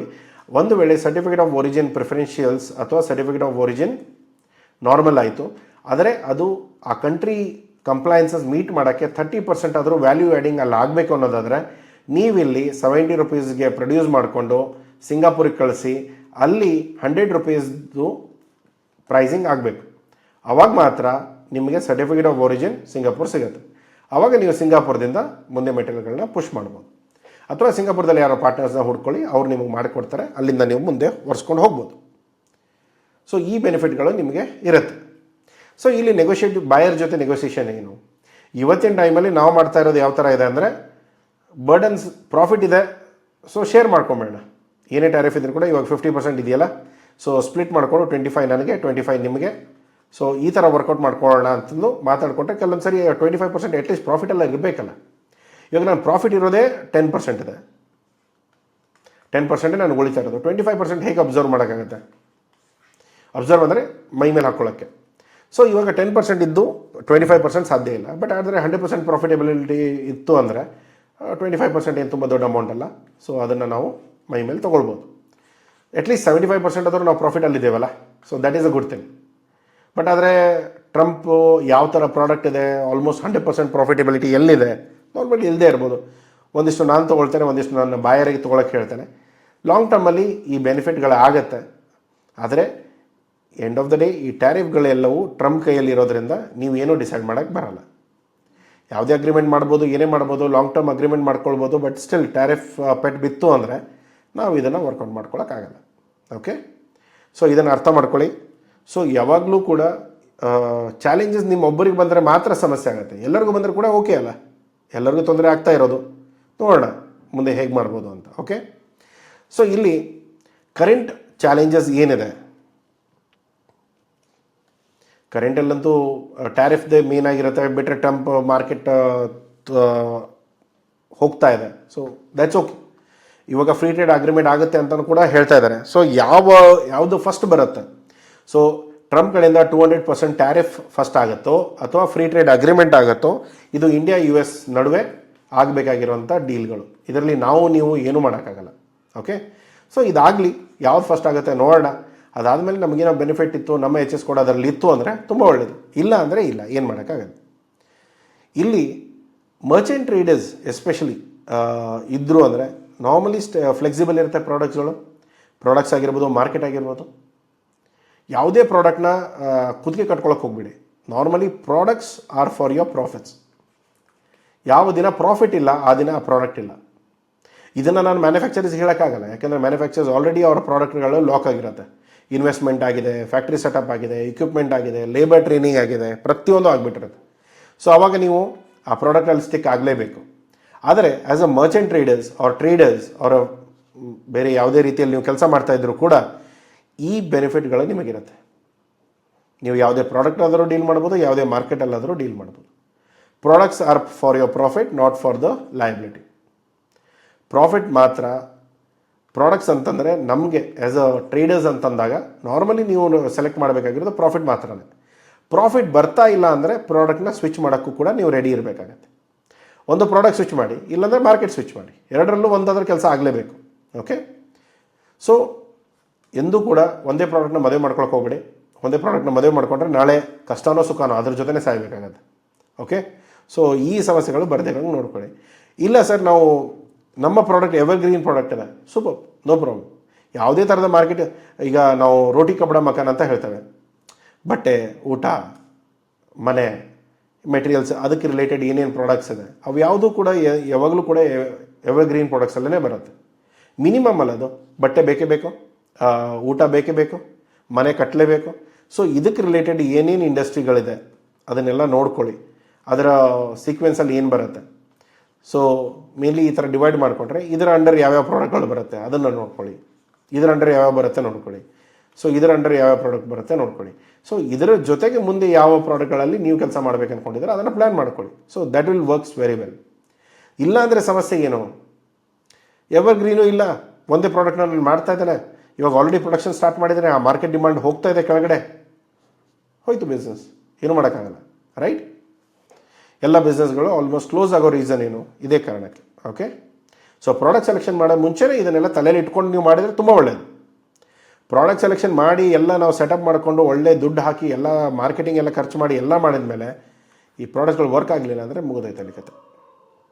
ಅರ್ಥ ಮಾಡ್ಕೊಳ್ಳಿ. ಓಕೆ, ಸೊ ಇಲ್ಲಿ ಸಿಗ್ನಲ್ಸ್ ಏನು, ಟ್ರಂಪ್ ಬರೋ ಮುಂಚೆನೇ ಹೇಳ್ತಾ ಇದ್ದ, ಇಲ್ಲ ನಾನು ಟ್ಯಾರಿಫ್ ರೈಸ್ ಮಾಡ್ತೇನೆ, ಇಂಡಿಯಾ ಏನೋ ಟ್ಯಾರಿಫ್ ಕಿಂಗು ಅದು ಇದು ಅಂತ ಎಲ್ಲ ಹೇಳ್ತಾ ಇದ್ದ, ರೈಟ್? ಸೊ ಒಂದು ಇನ್ಫಾರ್ಮೇಷನ್ಸ್ ಏನು, ಎಲ್ಲಾದರೂ ಎಲೆಕ್ಷನ್ಸ್ ನಡೀತಾ ಇತ್ತು ಅಂದರೆ ಅವ್ರು ಏನು ಹೇಳ್ತಾರೆ, ಇಂಡಿಯಾದ ಫೇವರಲ್ಲಿ ಇವರು Maldives prime minister India out ಅಂತಲೇ ಕ್ಯಾಂಪೇನ್ ಮಾಡ್ಕೊಂಡೆ ಹೊರಗಡೆ ಬಂದರು. ಅಂದರೆ ಅವ್ರು ಗೆದಿಯೋ ಕಾರಣ ಏನಂದರೆ ಇಂಡಿಯಾ ಔಟ್ ಅಂತ. ಇವಾಗ ಸರಿಯಾಗಿದ್ದಾರೆ, ಸ್ವಲ್ಪ ಬುದ್ಧಿ ನೆಟ್ಟಿಗೆ ಆಗಿದೆ, ಬಟ್ ಆದರೆ ಸ್ಟಿಲ್ ಈಗ ಯು ಎಸ್ ಅವ್ರಿಗೆ ಯಾವಾಗ ಆಗುತ್ತೆ ಅದು ಗೊತ್ತಿಲ್ಲ, ಬಟ್ ಅಲ್ಲಿವರೆಗೂ ನಾವು ಉಳ್ಕೋಬೇಕಲ್ಲ ಮಾರ್ಕೆಟಲ್ಲಿ, ಅದು ಕೂಡ ಇಂಪಾರ್ಟೆಂಟ್. ಸೊ ಅದಕ್ಕೆ ನಾನು ಹೇಳೋದೇನೆಂದರೆ, ಇಲ್ಲಿ ಎಲೆಕ್ಷನ್ಸ್ಗಳನ್ನ ನೋಡ್ತಾ ಇರಿ, ಎಲ್ಲೆಲ್ಲಿ ಎಲೆಕ್ಷನ್ಸ್ ಬರುತ್ತೆ ಅವರು ಏನು ಹೇಳ್ತಾ ಇದ್ದಾರೆ ಟ್ಯಾರಿಫ್ಸ್ ಬಗ್ಗೆ ಅಥವಾ ಇಂಡಿಯಾದ ಬಗ್ಗೆ ಏನು ಒಪಿನಿಯನ್ ಇದೆ. ಯಾಕಂದರೆ ಇಂಡಿಯಾನಂತೂ ಇಗ್ನೋರ್ ಮಾಡೋಕ್ಕಂತೂ ಆಗಲ್ಲ, ಅವರಿಗೆ ಇಂಡಿಯಾದ ಬಗ್ಗೆ ಮಾತಾಡಲೇಬೇಕು. ಏನೇ ವಿಷಯ ಎತ್ತಿ ಅವ್ರು ಇಂಡಿಯಾದ ಬಗ್ಗೆ ಮಾತಾಡ್ತಾರೆ. ಸೊ ಆ ಥರ ಇದ್ದಾಗ ನೀವು ದಯಮಾಡಿ ಒಂದು ಸ್ವಲ್ಪ ಪ್ಲ್ಯಾನ್ಗಳನ್ನ ಚೆಕ್ ಮಾಡ್ಕೊಳ್ಳಿ. ಓಕೆ, ಸೊ ನೆಕ್ಸ್ಟ್ ಬರೋದು ಇಲ್ಲಿ ಎಸ್ಪೆಷಲಿ ಯುರೋಪಿಯನ್ಸ್ ಯೂನಿಯನ್ ಆದರೆ ಇಲ್ಲಿ ಸಸ್ಟೈನೇಬಿಲಿಟಿ, ಕಾರ್ಬನ್ ಫುಟ್ ಪ್ರಿಂಟು ಅಥವಾ ಕಾರ್ಬನ್ ಟ್ಯಾಕ್ಸಸ್ಸು ಇದನ್ನೆಲ್ಲ ನೋಡ್ಕೊಳ್ಳಿ. ಇವ್ರು ದೇಶ ಹಾಳು ಮಾಡಿ ಹೋಗಿರೋದು ತುಂಬ ಇದೆ. ಓಕೆ, ಆದರೆ ಇವತ್ತು ಬಂದು ಇವರು ಕಾರ್ಬನ್ನು, ಏನು ಹ್ಯೂಮನ್ ರೈಟ್ಸು ಇದೆಲ್ಲ ತುಂಬ ಮಾತಾಡ್ತಾರೆ. ಇಲ್ಲೆಲ್ಲ ಜುಲಿಯನ್ ವಾಲವಾಗಿ ಹೋಗಿ ಮಾಡೋದ್ಮೇಲೆ ಇವರೆಲ್ಲ ಕತೆಗಳನ್ನ ಎಲ್ಲ ಚೆನ್ನಾಗಿ ಮಾತಾಡ್ತಾರೆ. ಓಕೆ, ಸೊ ಯುರೋಪಿಯನ್ ಯೂನಿಯನ್ಸ್ ಅದೊಂದು ಸ್ವಲ್ಪ ತುಂಬ ಒಳ್ಳೆ ಈ ಕ್ವಾಲಿಟಿ ಇದೆ ಅವ್ರದ್ದು. ಅವ್ರು ಮಾಡೋದೊಂದು, ಮಾಡಿದ್ದೊಂದು, ಮಾತಾಡೋದೊಂದು. ಸೊ ಹಾಗಾಗಿ ಏನು ಮಾಡೋಕ್ಕೆ ಬರಲ್ಲ, ಸ್ವಲ್ಪ ಹಿಪೋಕ್ರೇಟ್ ಜನ ಇರ್ತಾರೆ, ಡಬಲ್ ಸ್ಟ್ಯಾಂಡರ್ಡ್ ಜನ ಅಂತ ಏನು ಹೇಳ್ತೇವೆ, ಎರಡು ನಾಲಿಗೆ ಜನ. ಓಕೆ, ಬೇಸಿಕಲಿ ಕನ್ನಡದಲ್ಲಿ ನಾವು ಎರಡು ನಾಲಿಗೆ ಇರೋರು ಅಂತ ಹೇಳ್ತೇವಲ್ಲ, ಮಾತು ಮೇಲೆ ಮಾತಿರಲ್ಲ ಇವರಿಗೆ. ಓಕೆ, ಸೊ ಈ ಥರದವ್ರು ನಾವು ಏನು ಮಾಡೋಕ್ಕಾಗಲ್ಲ, ಸಮಸ್ಯೆಗಳಿರುತ್ತೆ, ಬಟ್ ಓಕೆ, ಸ್ಟಿಲ್ ಕನ್ಸಿಡರೇಬಲ್. ಆದರೆ ನೀವು ಇದನ್ನು ಚೆಕ್ ಮಾಡ್ತಾ ಇದ್ರೆ ಯಾವ ಮಾರ್ಕೆಟ್ ನಮ್ಮ ಕೈಯಿಂದ ಕೈ ಜಾರುತ್ತೆ ಅನ್ನೋದು ನಿಮ್ಗೆ ಗೊತ್ತಾಯಿತು ಅಂದರೆ ನೀವು ಬೇರೆ ಮಾರ್ಕೆಟ್ನ ಹುಡ್ಕೋಕ್ಕೆ ಸ್ಟಾರ್ಟ್ ಮಾಡಿ. ಆದರೆ ವಾಲಂಟ್ರಿಲಿ ಮಾಡಿದರೆ ತುಂಬ ಒಳ್ಳೆಯದು. ಯಾವಾಗ 70% ನಿಮ್ಮ ಬಿಸ್ನೆಸ್ ಒಂದೇ ಕಂಟ್ರಿಯಿಂದ ಬರ್ತಾ ಇದೆ, ಬೇಡ, ನನಗೆ ಮಲ್ಟಿಪಲ್ ಕಂಟ್ರಿಯಿಂದನೇ ಬೇಕಾಗತ್ತೆ. ಸೊ ಅದನ್ನು ಯಾವಾಗ ಈ ರೈಸ್ ಬಂತು ಬೇರೆ ಮಾರ್ಕೆಟ್ನ ಹುಡ್ಕೋಕ್ಕೆ ಸ್ಟಾರ್ಟ್ ಮಾಡಿ. ಯಾಕೆಂದ್ರೆ 70% ಅಂತೂ ಬಿಸ್ನೆಸ್ ನಿಮ್ಮ ಹತ್ರ ಬರ್ತಾ ಇದೆ, ಬೇರೆ ಮಾರ್ಕೆಟಿನ ಹುಡ್ಕೋಕ್ಕೆ ಏನೋ ಸಮಸ್ಯೆಗಳಿಲ್ಲ. ದುಡ್ಡು ಬರ್ತಾ ಇದ್ದಾಗ ನೀವು ಹೊಸ ಮಾರ್ಕೆಟ್ನ ಇನ್ನೂ ಮುಂಚೆನೇ ಹುಡ್ಕೊಳ್ಳಿ. ಓಕೆ, ನೀರು ಬೇಕಾದಾಗ ಬಾವಿ ತೋಡೋದಲ್ಲ, ಬಾವಿ ಮುಂಚೆನೇ ತೋಡ್ಕೊಂಡು ಇಟ್ಕೊಂಡ್ರೆ ಒಳ್ಳೇದು. ಓಕೆನಾ. ನೀವು ಮಿಡ್ಲ್ ಈಸ್ಟ್, ಆಫ್ರಿಕಾ ಇನ್ಫ್ರಾಸ್ಟ್ರಕ್ಚರ್ಸ್, ಇಲ್ಲಿ ಬೇಸಿಕ್ ಫುಡ್ ಡಿಮಾಂಡ್ ತುಂಬ ರೈಸ್ ಆಗ್ತಾ ಇದೆ. ಇಲ್ಲಿ ನೋಡಿ, FMCG ಪ್ರಾಡಕ್ಟ್ಸ್ ಇರ್ಬೋದು, ರೆಡಿ ಟು ಕುಕ್ ಇರ್ಬೋದು. ಓಕೆ, ಸೊ ಇದು ಬಿಟ್ಟರೆ ನೀವು ರೆಡಿ ಟು ಡ್ರಿಂಕ್ ಇರ್ಬೋದು, ರೆಡಿ ಟು ಕುಕ್ ಇರ್ಬೋದು, ಅಥವಾ ರೆಡಿ ಬ್ಲೆಂಡ್ಸ್ ಏನಿದೆ. ಯಾಕೆಂದರೆ ಜನಕ್ಕೆ ಟೈಮ್ ಇಲ್ಲ ಒಂದೇದ್ದು. ಅದು ಎಸ್ಪೆಷಲಿ ನೀವು ಅರಬ್ ಕಂಟ್ರೀಸಲ್ಲಿ ಅಥವಾ ದುಬೈಯಲ್ಲಿ, ಮಿಡ್ಲ್ ಈಸ್ಟಲ್ಲಿ ನೋಡಿದ್ರೆ ಅಲ್ಲಿ ಜನಕ್ಕೆ ತುಂಬ ಕನ್ವೀನಿಯನ್ಸ್ ಬೇಕಾಗುತ್ತೆ. ಯಾಕೆಂದರೆ ತುಂಬ ಲೈಫ್ ಅಂದರೆ ಅರಬ್ ಸಿಟಿಸನ್ಸ್ಗಲ್ಲ, ಅಲ್ಲಿ ಅರಬಲ್ಲಿ ದುಬೈಯಲ್ಲಿರೋ ಜನಕ್ಕೆಲ್ಲ ಹೇಗಿದ್ದಾರೆ ಅಂದರೆ ಎಲ್ಲ ಆಚೆಯಿಂದ ಬಂದವರು.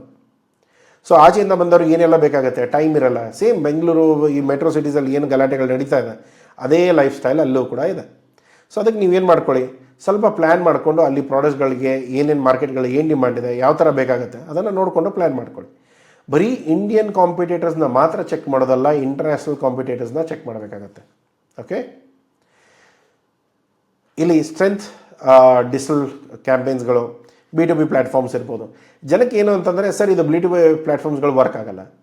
ನಿಮಗೆ ವರ್ಕ್ ಆಗದೆ ಇದ್ದರೆ ಏನೂ ವರ್ಕ್ ಆಗಲ್ಲ. ಆದರೆ ಮಾಡೋ ರೀತಿಯಲ್ಲಿ ಕರೆಕ್ಟಾಗಿ ಮಾಡಿದರೆ ಎಲ್ಲವೂ ಕೂಡ ವರ್ಕ್ ಆಗುತ್ತೆ. ಓಕೆ, ನಿಮ್ಮ ಓನ್ ಬ್ರ್ಯಾಂಡ್ಗಳನ್ನ ನೋಡ್ಕೊಳ್ಳಿ. ಒಂದು 23,000ದಿಂದ 53,000ದಲ್ಲಿ ನಾವೇ ಮಾಡಿಸ್ಕೊಡ್ತೇವೆ ವೆಬ್ಸೈಟ್ಗಳೆಲ್ಲ. ಬೇರೆ ವೆಬ್ಸೈಟ್ಗಳು ನಿಮಗೆ ಕಾಸ್ಟಲ್ಲಿ ಇರುತ್ತೆ, ಅದನ್ನು ನೋಡ್ಕೊಂಡು ಪ್ಲ್ಯಾನ್ ಮಾಡ್ಕೊಳ್ಳಿ. ಲೀಡ್ ಆಟೋಮೇಷನ್ ಇರ್ಬೋದು. ತುಂಬ ಮ್ಯಾನ್ ಪವರ್ ಹಾಕ್ಕೊಂಡು ಬರೀ ಲೀಡ್ ಜನ್ರೇಷನ್ಗೆ ಇಟ್ಕೊಳಕ್ಕೆ ಹೋಗ್ಬಿಡಿ. ಎಲ್ಲವೂ ಲೀಡ್ ಬಂದಿರೋದೆಲ್ಲ ಕನ್ವರ್ಟ್ ಆಗಲ್ಲ. ಸೊ ಟೈಮ್ ತೊಗೊಳುತ್ತೆ. ಅದನ್ನು ನೀವು ಪ್ರಾಪರಾಗಿ ಕ್ಯಾಲ್ಕುಲೇಟ್ ಮಾಡಿಕೊಂಡ್ರೆ ಅದು ಕೂಡ ಕೆಲಸಗಳಾಗುತ್ತೆ. ಮಾರ್ಕೆಟಿಂಗ್ ಇರ್ಬೋದು, ಡೇಟಾ ಇರ್ಬೋದು, ಆ್ಯಡ್ಸ್ ಇರ್ಬೋದು, ಕಾಲಿಂಗ್ ಇರ್ಬೋದು, ಇಮೇಲಿಂಗ್ ಇರ್ಬೋದು, ಪ್ರತಿಯೊಂದು ಸಿಂಕಲ್ಲಿ ಎವ್ರಿ ಡೇ ಟು ಡೇ ನಡೀತಾ ಇರಬೇಕು. ಆವಾಗಲೇ ಮಾತ್ರ ನಿಮಗೆ ಬಿಸ್ನೆಸ್ ಸಕ್ಸಸ್ ಆಗೋಕ್ಕೆ ಸಾಧ್ಯ ಇರುತ್ತೆ. ಇಲ್ಲ ಒಂದಿನ ಮಾರ್ಕೆಟಿಂಗ್ ಮಾಡ್ತೇನೆ, ಎರಡನೇ ದಿನ ಡೇಟಾ ಮಾಡ್ತೇನೆ, ಮತ್ತೊಂದು ದಿನ ಹೋಗ್ಬಿಟ್ಟು ಆರ್ಡರ್ ಬಂದಿದೆ ನಾನು ಫುಲ್ಫಿಲ್ ಮಾಡ್ತೇನೆ, ರೈಟ್, ನೆಕ್ಸ್ಟ್ ಡೇ ನಿಮಗೆ ಟ್ಯಾರಿಫ್ ಬಂದುಬಿಡುತ್ತೆ. ಸೊ ಇಲ್ಲಿ ಯಾವುದು ಎಲ್ಲ ಲೀಡ್ಸ್ಗಳು ವೇಸ್ಟ್ ಆಗಿಬಿಡುತ್ತೆ. ಸೊ ಈ ಥರದ್ದೆಲ್ಲ ಸಮಸ್ಯೆಗಳು ಬರುತ್ತೆ. ಆದರೆ ಪ್ರಾಪರಾಗಿ ನೀವು ಮಾಡ್ಕೊಂಡು ಹೋದರೆ ಸಮಸ್ಯೆಗಳು ಬರಲ್ಲ. ಇದು ಪ್ರತಿ ಮಾರ್ಕೆಟ್ಗೂ ಪ್ರತಿ ರೀತಿಯಲ್ಲೂ ಕೂಡ ನೀವು ಕಾಲಿಂಗು, ಇಮೇಲಿಂಗ್ಸು, ನಿಮ್ಮ ಕಸ್ಟಮರ್ ರಿಲೇಷನ್ ಜೊತೆ ಚೆನ್ನಾಗಿ ಇಟ್ಕೊಂಡ್ರೆ ಬರೀ ದುಡ್ಡಿಗಂತಲ್ಲ, ದುಡ್ಡು ಬರುತ್ತೆ. ರಿಲೇಷನ್ ಇತ್ತು ಅಂದರೆ ದುಡ್ಡು ಬರುತ್ತೆ. ರಿಲೇಷನ್ ಇಲ್ಲ, ಬರೀ ದುಡ್ಡಿಗಂತಲೇ ಮಾಡ್ತಾಯಿದ್ರೆ ಬರೀ ಎಲ್ಲಿವರೆಗೂ ನಿಮ್ಮ ಪ್ರೈಸಸ್ಗಳು ಚೆನ್ನಾಗಿರುತ್ತೋ ಅಲ್ಲಿವರೆಗೂ ತೊಗೊಳ್ತಾರೆ. ಎಲ್ಲಿವರೆಗೂ ಪ್ರೈಸಸ್ ನಿಮಗಿಂತ ₹1 ಕಡಿಮೆ ಕೊಟ್ಟ ಅಥವಾ 1 ಪೈಸೆ ಕಡಿಮೆ ಕೊಟ್ಟರು ಕೂಡ ಅವರು ಶಿಫ್ಟ್ ಆಗ್ತಾರೆ. ಸೊ ಆ ಸಮಸ್ಯೆ ಬರುತ್ತೆ. ಇಲ್ಲಿ ನೆಕ್ಸ್ಟ್ ಬರೋದು ಹೆಜಿಂಗ್ ರಿಸ್ಕ್. ಯಾಕೆ ಇಲ್ಲಿ ಫಾರೆಕ್ಸಲ್ಲಿ ನಾವು ಕೆಲಸ ಮಾಡೋದು, ಯಾಕೆಂದರೆ ನಾವು ಮಾಡ್ತಾ ಇರೋದು INR, ಇಂಡಿಯನ್ ರುಪೀಸ್ ಇರುತ್ತೆ. ಪೇಮೆಂಟ್ ಇವಾಗ ನಾರ್ಮಲಿ USDಯಲ್ಲಿ ತೊಗೊಳ್ತಾ ಇದ್ದಾವೆ. ಇನ್ನೂ ಸ್ವಲ್ಪ ದಿನ ಆದರೆ ಸ್ವಲ್ಪ ಇನ್ನೂ ಟ್ರಂಪ್ ತಲೆ ಕೆಡಿಸಿದ ಅಂದರೆ USD ಕಟ್ ಹಾಕಿ ಬೇರೆ ಯಾವುದಾದ್ರೂ ಕರೆನ್ಸಿಗಳನ್ನ ನಾವು ಪಿಕ್ ಮಾಡಿದ್ವಿ ಅಂದರೆ ಇವರ ಉಸಿರು ಕಟ್ಟತ್ತೆ. ಅವಾಗ ಸರಿ ದಾರಿಗೆ ಬರ್ತಾರೆ. ಇವಾಗಲೂ ಕೂಡ ನೀವು ನ್ಯೂಸ್ಗಳು ನೋಡ್ತಾ ಇದ್ದೀರಿ, ನಾರ್ಮಲಿ USD ಯೂಸ್ ಏನೋ ಡಿಫ್ರೆನ್ಷಿಯೇಟ್ ಮಾಡೋ ಹಾಗಿಲ್ಲ, ರಿಟರ್ನಲ್ಲಿ ಬರೆದು ಕೊಡಿ, ಅದು ಇದು ಎಲ್ಲ ಕತೆಗಳು ನಡೀತಾ ಇದೆ, ಆಯಿತಾ. ಸೊ ನಾಳೆ ಒಂದಿನ ಕಟ್ಟಾಯಿತು ಅಂತಂದರೆ ಸರಿ ಆಗ್ತಾರೆ ಅವರು. ಓಕೆ, ಸೊ ಇಲ್ಲಿ ರಿಸ್ಕ್ ಫ್ಲಕ್ಚುಯೇಷನ್ಸ್ ಇರುತ್ತೆ. ದುಡ್ಡು ಬರೋದು ಕೆಲವೊಂದು ಸರಿ ಕಡಿಮೆ ಆಗುತ್ತೆ, ಕೆಲವೊಂದು ಸರಿ ಹೆಚ್ಚಿಗೆ ಆಗುತ್ತೆ. ಈ ನಾರ್ಮಲಿ ನೀವು ಫಾರೆಕ್ಸಲ್ಲೆಲ್ಲ ಚೆಕ್ ಮಾಡಿದರೆ INR ಮತ್ತು USD ಪ್ರೈಸಸ್ನ ನೀವು ಚೆಕ್ ಮಾಡಿದರೆ ನಿಮ್ಗೆ ನಾರ್ಮಲಿ ಗೊತ್ತಾಗುತ್ತೆ. ತುಂಬ ರಿಸ್ಕ್ ಇದೆಯಾ, ಹೆಜ್ಜಿಂಗ್ ಮಾಡ್ಕೊಳ್ಳಿ. ಫಾರೆಕ್ಸ್ ಹೆಜ್ಜಿಂಗ್ ನಾರ್ಮಲಿ ನಿಮಗೆ ಬ್ಯಾಂಕಿಂದ ಸಿಗುತ್ತೆ. ಓಕೆ, ಬ್ಯಾಂಕ್ ಅವ್ರಿಗೆ ಕೇಳಿ, ಇಲ್ಲ ನಾನು ಫಾರೆಕ್ಸ್ ಹೆಜ್ಜಿಂಗ್ ಮಾಡಬೇಕು, ಅದಕ್ಕೊಂದು ಪ್ರೀಮಿಯಂ ಕಟ್ಟಿಸ್ಕೊಳ್ತಾರೆ. ನಿಮ್ಮ ಹೆಜ್ಜಿಂಗ್ ಏನಿದೆ ಒಂದು ಅಮೌಂಟ್ನ ಲಾಕ್ ಮಾಡ್ತಾರೆ, 86 85 ಏನೋ ಒಂದು ಲಾಕ್ ಮಾಡ್ತಾರೆ. ಆ ಲಾಕ್ ಮಾಡಿರೋ ದುಡ್ಡು ಮಾರ್ಕೆಟಲ್ಲಿ ಏನೇ ಪ್ರೈಸ್ ನಡೀತಾ ಇರ್ಬೋದು, ಅದು ಒಂದು ವೇಳೆ ನಾಳೆ ಬಂದುಬಿಟ್ಟು ಬರೀ ₹80 ಆಗಿರ್ಬೋದು, ಅದು ನಿಮಗೆ ಸಮಸ್ಯೆ ಇಲ್ಲ. ಯಾಕೆಂದರೆ ನೀವು ಹೆಜ್ಜಿಂಗ್ ಮಾಡಿ ₹84ಗೆ ಲಾಕ್ ಮಾಡಿದ್ದೀರ, ನಿಮಗೆ ₹84 ಬಂದೇ ಬರುತ್ತೆ. ಓಕೆ, ಸೊ ಆ ಪ್ರೀಮಿಯಮ್ ಅವ್ರಿಗೆ ಪೇ ಮಾಡ್ತೀರಾ, ಯಾವತ್ತು ದುಡ್ಡು ಬರುತ್ತೆ ಆವತ್ತು ಆ ದುಡ್ಡನ್ನ ಎಕ್ಸಿಕ್ಯೂಟ್ ಮಾಡ್ತೀರಾ, ನಿಮ್ಗೆ ಆ ಅಮೌಂಟ್ನ ಅದೇ ಪ್ರೈಸ್ಗೆ ಕನ್ವರ್ಟ್ ಮಾಡಿ ಕೊಡ್ತಾರೆ. ಇಲ್ಲಿ ಮಲ್ಟಿಪಲ್ ಇನ್ಕೋ ಟರ್ಮ್ಸಲ್ಲಿ ಕೆಲಸ ಮಾಡುವಾಗ ಸ್ವಲ್ಪ ನೋಡ್ಕೊಳ್ಳಿ. ಮಾರ್ಕೆಟ್ ರಿಸ್ಕ್ ಇತ್ತು, FOB ಯೂಸ್ ಮಾಡ್ಕೊಳ್ಳಿ, ಇಲ್ಲಾಂದರೆ EXW ಎಕ್ಸ್ವರ್ಕ್ಸ್. ಓಕೆ, ಇಲ್ಲ ಮಾರ್ಕೆಟ್ ಓಕೆ CIF ಅಥವಾ DDP ಮಾಡ್ಬೋದು. ಯಾಕೆ DDP? ಇಲ್ಲಿ DDP ಅಂದರೆ ಡೆಲಿವರಿ ಡ್ಯೂಟಿ ಪೇಯ್ಡ್.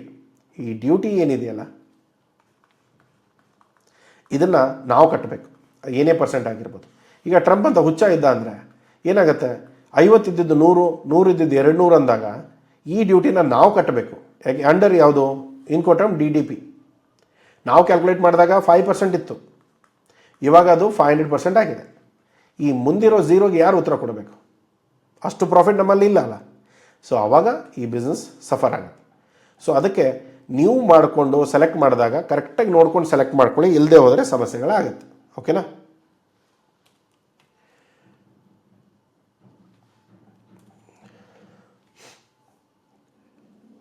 ಇಲ್ಲಿ ನೆಕ್ಸ್ಟ್ ಬರೋದೇನು, ಪ್ರಾಡಕ್ಟ್ ಶಾರ್ಟೇಜಸ್. ಇಲ್ಲಿ ನೀವು ಮಾಡಬೇಕಾಗಿರೋದು ಫಸ್ಟ್ ಕೆಲಸ ಏನಂತಂದರೆ, ಈ ಪ್ರಾಡಕ್ಟ್ಗಳನ್ನ ಸೆಲೆಕ್ಟ್ ಮಾಡುವಾಗ ಶಾರ್ಟ್ ಲಿಸ್ಟ್ ಮಾಡ್ಕೊಳ್ಳಿ. ಯಾವ ಥರದ ಪ್ರಾಡಕ್ಟ್ಗಳನ್ನ, ಅಟ್ಲೀಸ್ಟ್ ಮಿನಿಮಮ್ ಕಡಿಮೆ ಟ್ಯಾರಿಫ್ ಇರೋದು 2-3 ಪ್ರಾಡಕ್ಟು, ಸಸ್ಟೈನೇಬಲ್ ಡಿಮಾಂಡ್ ಬರ್ತಾ ಇರೋದು. ನಾನು ಹೇಳಿದೆಲ್ಲ ರೋಟಿ ಕಪಡೆ ಮಕಾನ್ ಅಂತ. ಸೊ ಈ ಕ್ಯಾಟಗರಿಯಲ್ಲಿ ಈ ಪ್ರಾಡಕ್ಟ್ಸ್ಗಳು ಬರಬೇಕು, ಒಂದು ಮಿನಿಮಮ್ ಒಂದು 2-3. ಇನ್ನೊಂದು 2-3 ತುಂಬ ಹೈ ಪ್ರಾಫಿಟು, ಗ್ರೋತು ಎಲ್ಲ ಓಕೆ, ಟ್ರೆಂಡ್ ಚೆನ್ನಾಗಿ ನಡೀತಾ ಇದೆ, ಗೂಗಲಲ್ಲಿ ಚೆಕ್ ಮಾಡಿದ್ವಿ, ಅಲ್ಲಿ ಚೆಕ್ ಮಾಡಿದ್ವಿ, ಟ್ರೆಂಡ್ ಬೆಳೀತಾ ಇದೆ, ಸರಿ. ಆದರೆ ನಾಳೆ ಟ್ಯಾರಿಫ್ ಅಟ್ರಾಕ್ಟ್ ಆಗುವಂಥ ಚಾನ್ಸಸ್ ತುಂಬ ಇದೆ. 200% ಟ್ಯಾರಿಫ್ ಹಾಕಿಬಿಟ್ರೆ ನೀವೇನು ಮಾಡೋಕ್ಕೆ ಸಾಧ್ಯ? ಏನು ಮಾಡೋಕ್ಕಾಗಲ್ಲ. ಇವಾಗ ಬಿದ್ದಿರೋ ಟ್ಯಾರಿಫ್ ಅದರ ಮೇಲಿದೆ, ಟೆಕ್ಸ್ಟೈಲ್ಸ್ ಇದೆ, ಸ್ಟೀಲ್ ಮೇಲಿದೆ, ಫಾರ್ಮಾ ಮೇಲಿದೆ, ಜೆಮ್ಸ್ ಆ್ಯಂಡ್ ಜ್ಯುವೆಲರೀಸ್ ಮೇಲಿದೆ. ಸೊ ಎಲ್ಲದರ ಮೇಲೆ ಟ್ಯಾರಿಫ್ ಇದೆ. ಸೊ ಅದಕ್ಕೆ ನಾನು ಹೇಳೋದೇನು, ನೀವು ಅಟ್ಲೀಸ್ಟ್ ಒಂದು 2-3 ಪ್ರಾಡಕ್ಟ್ಸ್ಗಳನ್ನ ಒಂದು ಸಸ್ಟೈನಬಲ್ ಪ್ರಾಡಕ್ಟ್ ರೇಂಜಲ್ಲಿ ಸೆಲೆಕ್ಟ್ ಮಾಡ್ಕೊಳ್ಳಿ. ಇದು ಮರ್ಚೆಂಟ್ ಟ್ರೇಡರ್ಸಿಗೆ ಮಾತ್ರ. ಓಕೆ, ಒಂದು ವೇಳೆ ನೀವು ಟ್ರೇಡರ್ ಅಲ್ಲ, ಮ್ಯಾನುಫ್ಯಾಕ್ಚರರ್, ಆವಾಗ ಒಂದೇ ಪ್ರಾಡಕ್ಟ್ ಇಟ್ಕೊಳ್ಳಿ, ಒಂದೇ ಪ್ರಾಡಕ್ಟ್ ಮೇಲೆ ಕೆಲಸ ಮಾಡಿ. ಅದನ್ನು ಮಾಡೋಷ್ಟರಲ್ಲಿ ನಿಮ್ಮ ಕೆಲಸ ಮುಗಿದೋಗುತ್ತೆ. ಓಕೆ, ಸೊ 2 ಪ್ರಾಡಕ್ಟು 3 ಪ್ರಾಡಕ್ಟ್ಗಳನ್ನ ನಾರ್ಮಲಿ ಟ್ರೇಡರ್ಸ್ಗಳು ಪಿಕ್ ಮಾಡೋದ್ರಲ್ಲಿ ಸಮಸ್ಯೆಗಳಿಲ್ಲ. ಇಲ್ಲಿ ಮಾರ್ಕೆಟ್ ವ್ಯಾಲ್ಯೂಯೇಷನ್ನ ರನ್ ಮಾಡ್ಕೊಳ್ಳಿ. ಮಾರ್ಕೆಟ್ ಎಷ್ಟು ವಾಲ್ಯೂಮ್ ಬರ್ತಾ ಇದೆ, ITC ಟ್ರೇಡ್ ಮ್ಯಾಪ್ ಇರ್ಬೋದು, ಲಿಂಕ್ಡ್ಇನ್ ಇರ್ಬೋದು, ಬಾಯರ್ ಸರ್ಚ್ ಇರ್ಬೋದು, ಇಂಟ್ರೆಸ್ಟ್ಗಳನ್ನ ಚೆಕ್ ಮಾಡ್ಕೊಳ್ಳಿ. ಸರ್ ನಾವು ಈ ಥರ ಪ್ರಾಡಕ್ಟ್ಗಳನ್ನ ಮ್ಯಾನುಫ್ಯಾಕ್ಚರ್ ಮಾಡ್ತಾ ಇದ್ದೇವೆ, ಸೊ ನೀವೇನಾದರೂ ಇಂಟ್ರೆಸ್ಟೆಡ್ ಇದ್ದೀರಾ, ಏನು ಪ್ರೈಸಲ್ಲಿ ಕೊಡ್ಬೋದು, ಏನು ಆಫರ್ಡ್ ಮಾಡ್ತೀರಾ, ಅಥವಾ ನೀವು ಎಷ್ಟರಲ್ಲಿ ಪರ್ಚೇಸ್ ಮಾಡ್ತಿದ್ರೆ ನಿಮ್ಮ ಟಾರ್ಗೆಟ್ ಪ್ರೈಸ್ ಏನಿದೆ ಅದನ್ನು ಹೇಳಿದರೆ ನಾವು ಈ ಪ್ರಾಜೆಕ್ಟ್ನ ಮುಂದುವರಿಸ್ಕೊಂಡು ನಾವು ನಿಮ್ಮ ಜೊತೆ ವರ್ಕ್ ಮಾಡ್ತೇವೆ. ಇಷ್ಟು ಕೊಟ್ಟರೆ ನಾರ್ಮಲಿ ಇನ್ಫಾರ್ಮೇಷನ್ಸ್ ಬರುತ್ತೆ. ಆ ಇನ್ಫಾರ್ಮೇಷನ್ಸ್ನ ತೊಗೊಂಡು ನೀವು ಮುಂದೆ ಎಕ್ಸಿಕ್ಯೂಟ್ ಮಾಡ್ಬೋದು. ಸೊ ನಾನು ಹೇಳೋದೇನು, ತುಂಬ ದೊಡ್ಡ ಕೆಲಸ ಒಮ್ಮೆ ತೊಗೊಳಕ್ಕೆ ಹೋಗಬೇಡಿ. ಫಸ್ಟ್ ಟೈಮ್ ಮಾಡ್ತಾಯಿದ್ರೆ ತುಂಬ ಮಾಡೋಕ್ಕೆ ಹೋಗಬೇಡಿ. ಮುಂಚೆಯಿಂದ ಮಾಡ್ತಾಯಿದ್ರೆ ಸಮಸ್ಯೆ ಇಲ್ಲ, ನೀವು ಆರಾಮಾಗಿ ಮಾಡ್ಕೊಂಡು ಹೋಗ್ಬೋದು. ಇಲ್ಲಿ ಸ್ಯಾಂಪಲ್ ಶಿಪ್ಮೆಂಟ್ನ ನೋಡ್ಕೊಳ್ಳಿ.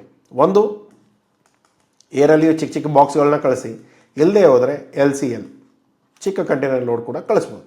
ಓಕೆನಾ? ಸೊ ಇಲ್ಲಿ ನೀವು ನೆಕ್ಸ್ಟ್ ಮಾಡಬೇಕಾಗಿರೋದೇನು, ಮಲ್ಟಿ ಮಾರ್ಕೆಟ್ ಪೋರ್ಟ್ಫೋಲಿಯೋ. ಯುರೋಪಿಗೆ ಬೇಕಾಗೋದು, US ಗೆ ಬೇಕಾಗೋದು, ಪ್ರೀಮಿಯಂ ಕ್ವಾಲಿಟಿ ಇರ್ಬೋದು, ಒಳ್ಳೆ ದುಡ್ಡು ಕೊಡ್ತಾ ಇರ್ಬೋದು, ಅದನ್ನು ಸೆಲೆಕ್ಟ್ ಮಾಡ್ಕೊಳ್ಳಿ. ಮಿಡ್ಲ್ ಈಸ್ಟಲ್ಲಿ ವಾಲ್ಯೂಮ್ ಬರುತ್ತೆ, ಅದನ್ನು ಸೆಲೆಕ್ಟ್ ಮಾಡ್ಕೊಳ್ಳಿ. ಏಷ್ಯಾದಲ್ಲಿ ಬೇರೆ ಮಾರ್ಕೆಟ್ಸ್ಗಳಲ್ಲಿ ಫ್ರೀ ಟ್ರೇಡ್ ಅಗ್ರಿಮೆಂಟ್ ಇದೆ, ಅದರಲ್ಲಿ ಎಕ್ಸಿಬಿಷನ್ ಸಿಗುತ್ತೆ, ಅದನ್ನು ಸೆಲೆಕ್ಟ್ ಮಾಡ್ಕೊಳ್ಳಿ. ಸೊ ಈ 3 ಕ್ಯಾಟಗರಿಯಲ್ಲೂ ಕೂಡ ನೀವು ಬೇರೆ ಬೇರೆ ಪ್ರಾಡಕ್ಟ್ ಕ್ಯಾಟಗರಿ ಇರಬೇಕು, ಬೇರೆ ಬೇರೆ ಕ್ವಾಲಿಟಿ ಇರಬೇಕು, ಬೇರೆ ಬೇರೆ ಪ್ರೈಸಿಂಗ್ ಇರಬೇಕು. ಸೊ ಅವಾಗ ಮಾಡ್ಕೊಂಡಾಗ ಏನಾಗುತ್ತೆ, ಈ 3 ಮಾರ್ಕೆಟ್ಗಳನ್ನ ನೀವು ಕ್ಯಾಪ್ಚರ್ ಮಾಡೋಕ್ಕೆ ಸಾಧ್ಯ. ಇಲ್ಲದೆ ಹೋದರೆ ಸಮಸ್ಯೆ ಏನು, ಇಲ್ಲಿ ಪ್ರೀಮಿಯಮ್ ಇದೆ, ನಾನು ಒಂದೇ ಗ್ರೇಡೇ ಕೆಲಸ ಮಾಡ್ತೇನೆ. ಈಗ ನಾರ್ಮಲಿ ಸುಮಾರು ಜನ ಸಿಗ್ತಾರೆ. ಸೊ ಗ್ರೇಡಲ್ಲಿ ನಾರ್ಮಲಿ ನಾವೇನು ಮಾಡ್ತೇವೆ, ಒಂದೇ ಗ್ರೇಡ್ ಇದೆ ಸರ್ ನಮ್ಮ ಹತ್ರ, ಸೊ ಪ್ರೀಮಿಯಮ್, ಅದೇ ಪ್ರೀಮಿಯಮ್ ಅಂತ ಹೇಳ್ತೇವೆ ನಾವು. ಪ್ರೈಸು ಪ್ರೀಮಿಯಂ ಪ್ರೈಸೇ ಚಾರ್ಜ್ ಮಾಡ್ತಾಯಿದ್ರೆ, ಓಕೆ, 100 ರೂಪೀಸ್ ಅಂತ ಅಂದ್ಕೊಂಡು. ಸೊ ಎಲ್ಲ ಮಾಡಿದಾಗಲೂ ಕೂಡ ಸಮಸ್ಯೆ ಆಗೋದೆಲ್ಲಿ, ಅದು ಇಲ್ಲಿ ಸೂಟ್ ಆಗುತ್ತೆ, ಇಲ್ಲಿ ಸೂಟ್ ಆಗಲ್ಲ, ಅಥವಾ ಇಲ್ಲಿ ಸೂಟ್ ಆಗಲ್ಲ. ಬರೀ ಆವಾಗ ನೀವು ಒಂದೇ ಮಾರ್ಕೆಟ್ನ ಹಿಡ್ಕೋಬೇಕಾಗತ್ತೆ. ಒಂದು ಪ್ರಾಡಕ್ಟಲ್ಲಿ ಒಳ್ಳೆ quality, medium quality, low quality ಎಲ್ಲವೂ ನೀವು ಪ್ರೊಡ್ಯೂಸ್ ಮಾಡಿದರೆ 3 ಮಾರ್ಕೆಟ್ ನಿಮ್ದಾಗತ್ತೆ. ಸೊ ಅದಕ್ಕೆ ನೀವು ಪ್ರಾಡಕ್ಟ್ ಡಿಫ್ರೆನ್ಸಿಯೇಷನ್ ಏನಿದೆ, ಪ್ರೈಸ್ ಡಿಫ್ರೆನ್ಷಿಯೇಷನ್ ಏನಿದೆ, ಇದನ್ನು ಅರ್ಥ ಮಾಡಿಕೊಂಡು ಯಾವ ಮಾರ್ಕೆಟಿಗೆ ಯಾವುದು ಸೂಟ್ ಆಗುತ್ತೆ ಅದನ್ನು ನೋಡ್ಕೊಂಡು ಪ್ಲ್ಯಾನ್ ಮಾಡ್ಕೊಳ್ಳಿ. ತುಂಬ ಜನ ಹೇಳ್ತಾರೆ, ಇಲ್ಲ ಸರ್ ನನ್ನ ಹತ್ರ ಸಪ್ಲೈಯರ್ ಇರೋನು ಎಲ್ಲ ಸಪ್ಲೈ ಮಾಡ್ತಾನೆ. ಎಲ್ಲ ಅಂದರೆ ಏನು, ಪ್ರೀಮಿಯಮ್ ಇದೆಯಾ, ಮೀಡಿಯಮ್ ಇದೆಯಾ, ಲೋ ಇದೆಯಾ, ಯಾವ ಗ್ರೇಡ್ ಇದೆ, ಅದರಲ್ಲಿ ಸ್ಪೆಸಿಫಿಕೇಷನ್ಸ್ ಏನಿದೆ, ಪ್ರೀಮಿಯಮ್ ಅಂದರೆ ಎಕ್ಸಾಕ್ಟ್ಲಿ ಪ್ರೀಮಿಯಮ್ ಅಂದರೆ ಏನು, ಇದೆಲ್ಲ ಕೂಡ ಅರ್ಥ ಮಾಡ್ಕೋಬೇಕು. ಇಲ್ಲ ಅಂದರೆ ಸಮಸ್ಯೆ. ಓಕೆನಾ? ಇಲ್ಲಿ ಬಾಯರ್ ರಿಲೇಷನ್ಸ್ ತುಂಬ ಇಂಪಾರ್ಟೆಂಟ್ ಇರುತ್ತೆ. ದುಡ್ಡು ಬಂತು, ದುಡ್ಡು ಹೋಯ್ತು, ಮುಗಿದೋಯ್ತು, ಅಲ್ಲಿಗೆ ಬಿಸ್ನೆಸ್ ಮುಗಿದೋಯ್ತಾ, ಪ್ರೈಸ್ ಸರಿಯಾಗಲಿಲ್ಲ ಅಂದರೆ ಮುಗಿದೋಯ್ತು ಬಿಸ್ನೆಸ್. ಸೊ ಇಲ್ಲಿ ತುಂಬ ಪಾರ್ಟ್ನರ್ಸ್ಗಳು ಯಾವುದೇ ಪ್ರಾಬ್ಲಮ್ ಇರ್ಬೋದು, ಇವಾಗಲೂ ಕೂಡ ಕೆಲವೊಂದು ಕ್ಲೈಂಟ್ಗಳು ಟ್ಯಾಕ್ಸಸ್ ಏನಿದೆ ಸ್ಪ್ಲಿಟ್ ಮಾಡ್ಕೊಳ್ಳೋಣ, ಜೊತೆ ಕೆಲಸ ಮಾಡೋಣ, ಏನೋ ಆಗುತ್ತೆ ನೋಡೋಣ, ಇಲ್ಲಾಂದರೆ ಇವಾಗ ಸದ್ಯಕ್ಕೆ ನಾವು ಸ್ಟಾಪ್ ಮಾಡ್ತೇವೆ, ನೀವು ಸ್ಟಾಪ್ ಮಾಡಿ ನೋಡೋಣ ಮುಂದೆ. ಸೊ ಆ ಥರ ಅನ್ನೋ ಜನನೂ ಇದ್ದಾರೆ. ಅದು ನಿಮಗೆ ಬಿಯಾಂಡ್ ಪ್ರೈಸಸ್ ಹೋಗುತ್ತೆ. ಯಾವಾಗ ನಿಮ್ಮ ರಿಲೇಷನ್ಶಿಪ್ ಬೆಳೆದಾಗ. ಒಂದೇ ದಿನದಲ್ಲಿ ಯಾವುದೋ ರಿಲೇಷನ್ಶಿಪ್ ಬೆಳೆಯುತ್ತಾ? ಇಲ್ಲ. ಸೊ ಟೈಮ್ ತೊಗೊಳುತ್ತೆ. ಅದನ್ನು ಅರ್ಥ ಮಾಡ್ಕೊಂಡು ನೀವು ಮಾಡ್ಕೊಳ್ಳಿ. ಓಕೆ, ಇಲ್ಲಿ ರಿಲಯಬಿಲಿಟಿ ಇರ್ಬೋದು, ಸರ್ಟಿಫಿಕೇಷನ್ ಇರ್ಬೋದು, ಬ್ರ್ಯಾಂಡ್ ಇರ್ಬೋದು, ಪ್ರತಿಯೊಂದನ್ನು ನೀವು ಆಫರ್ ಮಾಡಿ, ಆವಾಗ ನಿಮ್ಮ ಬಿಸ್ನೆಸ್ಗಳು ಬೆಳೆಯುತ್ತೆ. ಓಕೆ, ಸೊ ಇಷ್ಟರಲ್ಲಿ ಯಾವುದೋ ಒಂದು ನಿಮಗೆ ಸರಿಯಾಗಿ ಆಗ್ತಾ ಇಲ್ಲ, ಒಂದು ಮಾಡೋಕ್ಕಾಗ್ತಾ ಇಲ್ಲ, ಅಲ್ಲಿ ನಿಮಗೆ ಬಿಸ್ನೆಸ್ ಪ್ರಾಬ್ಲಮ್ ಬರುತ್ತೆ. ಸೊ ಇದು ಅದೇ ಥರದ್ದು ಯಾವುದಾದ್ರೂ ವಿಷಯಗಳಿದ್ದರೆ ದಯಮಾಡಿ ಕಾಂಟ್ಯಾಕ್ಟ್ ಮಾಡಿ, ಬೇಕಾದರೆ ಹೆಲ್ಪ್ ಮಾಡುವ.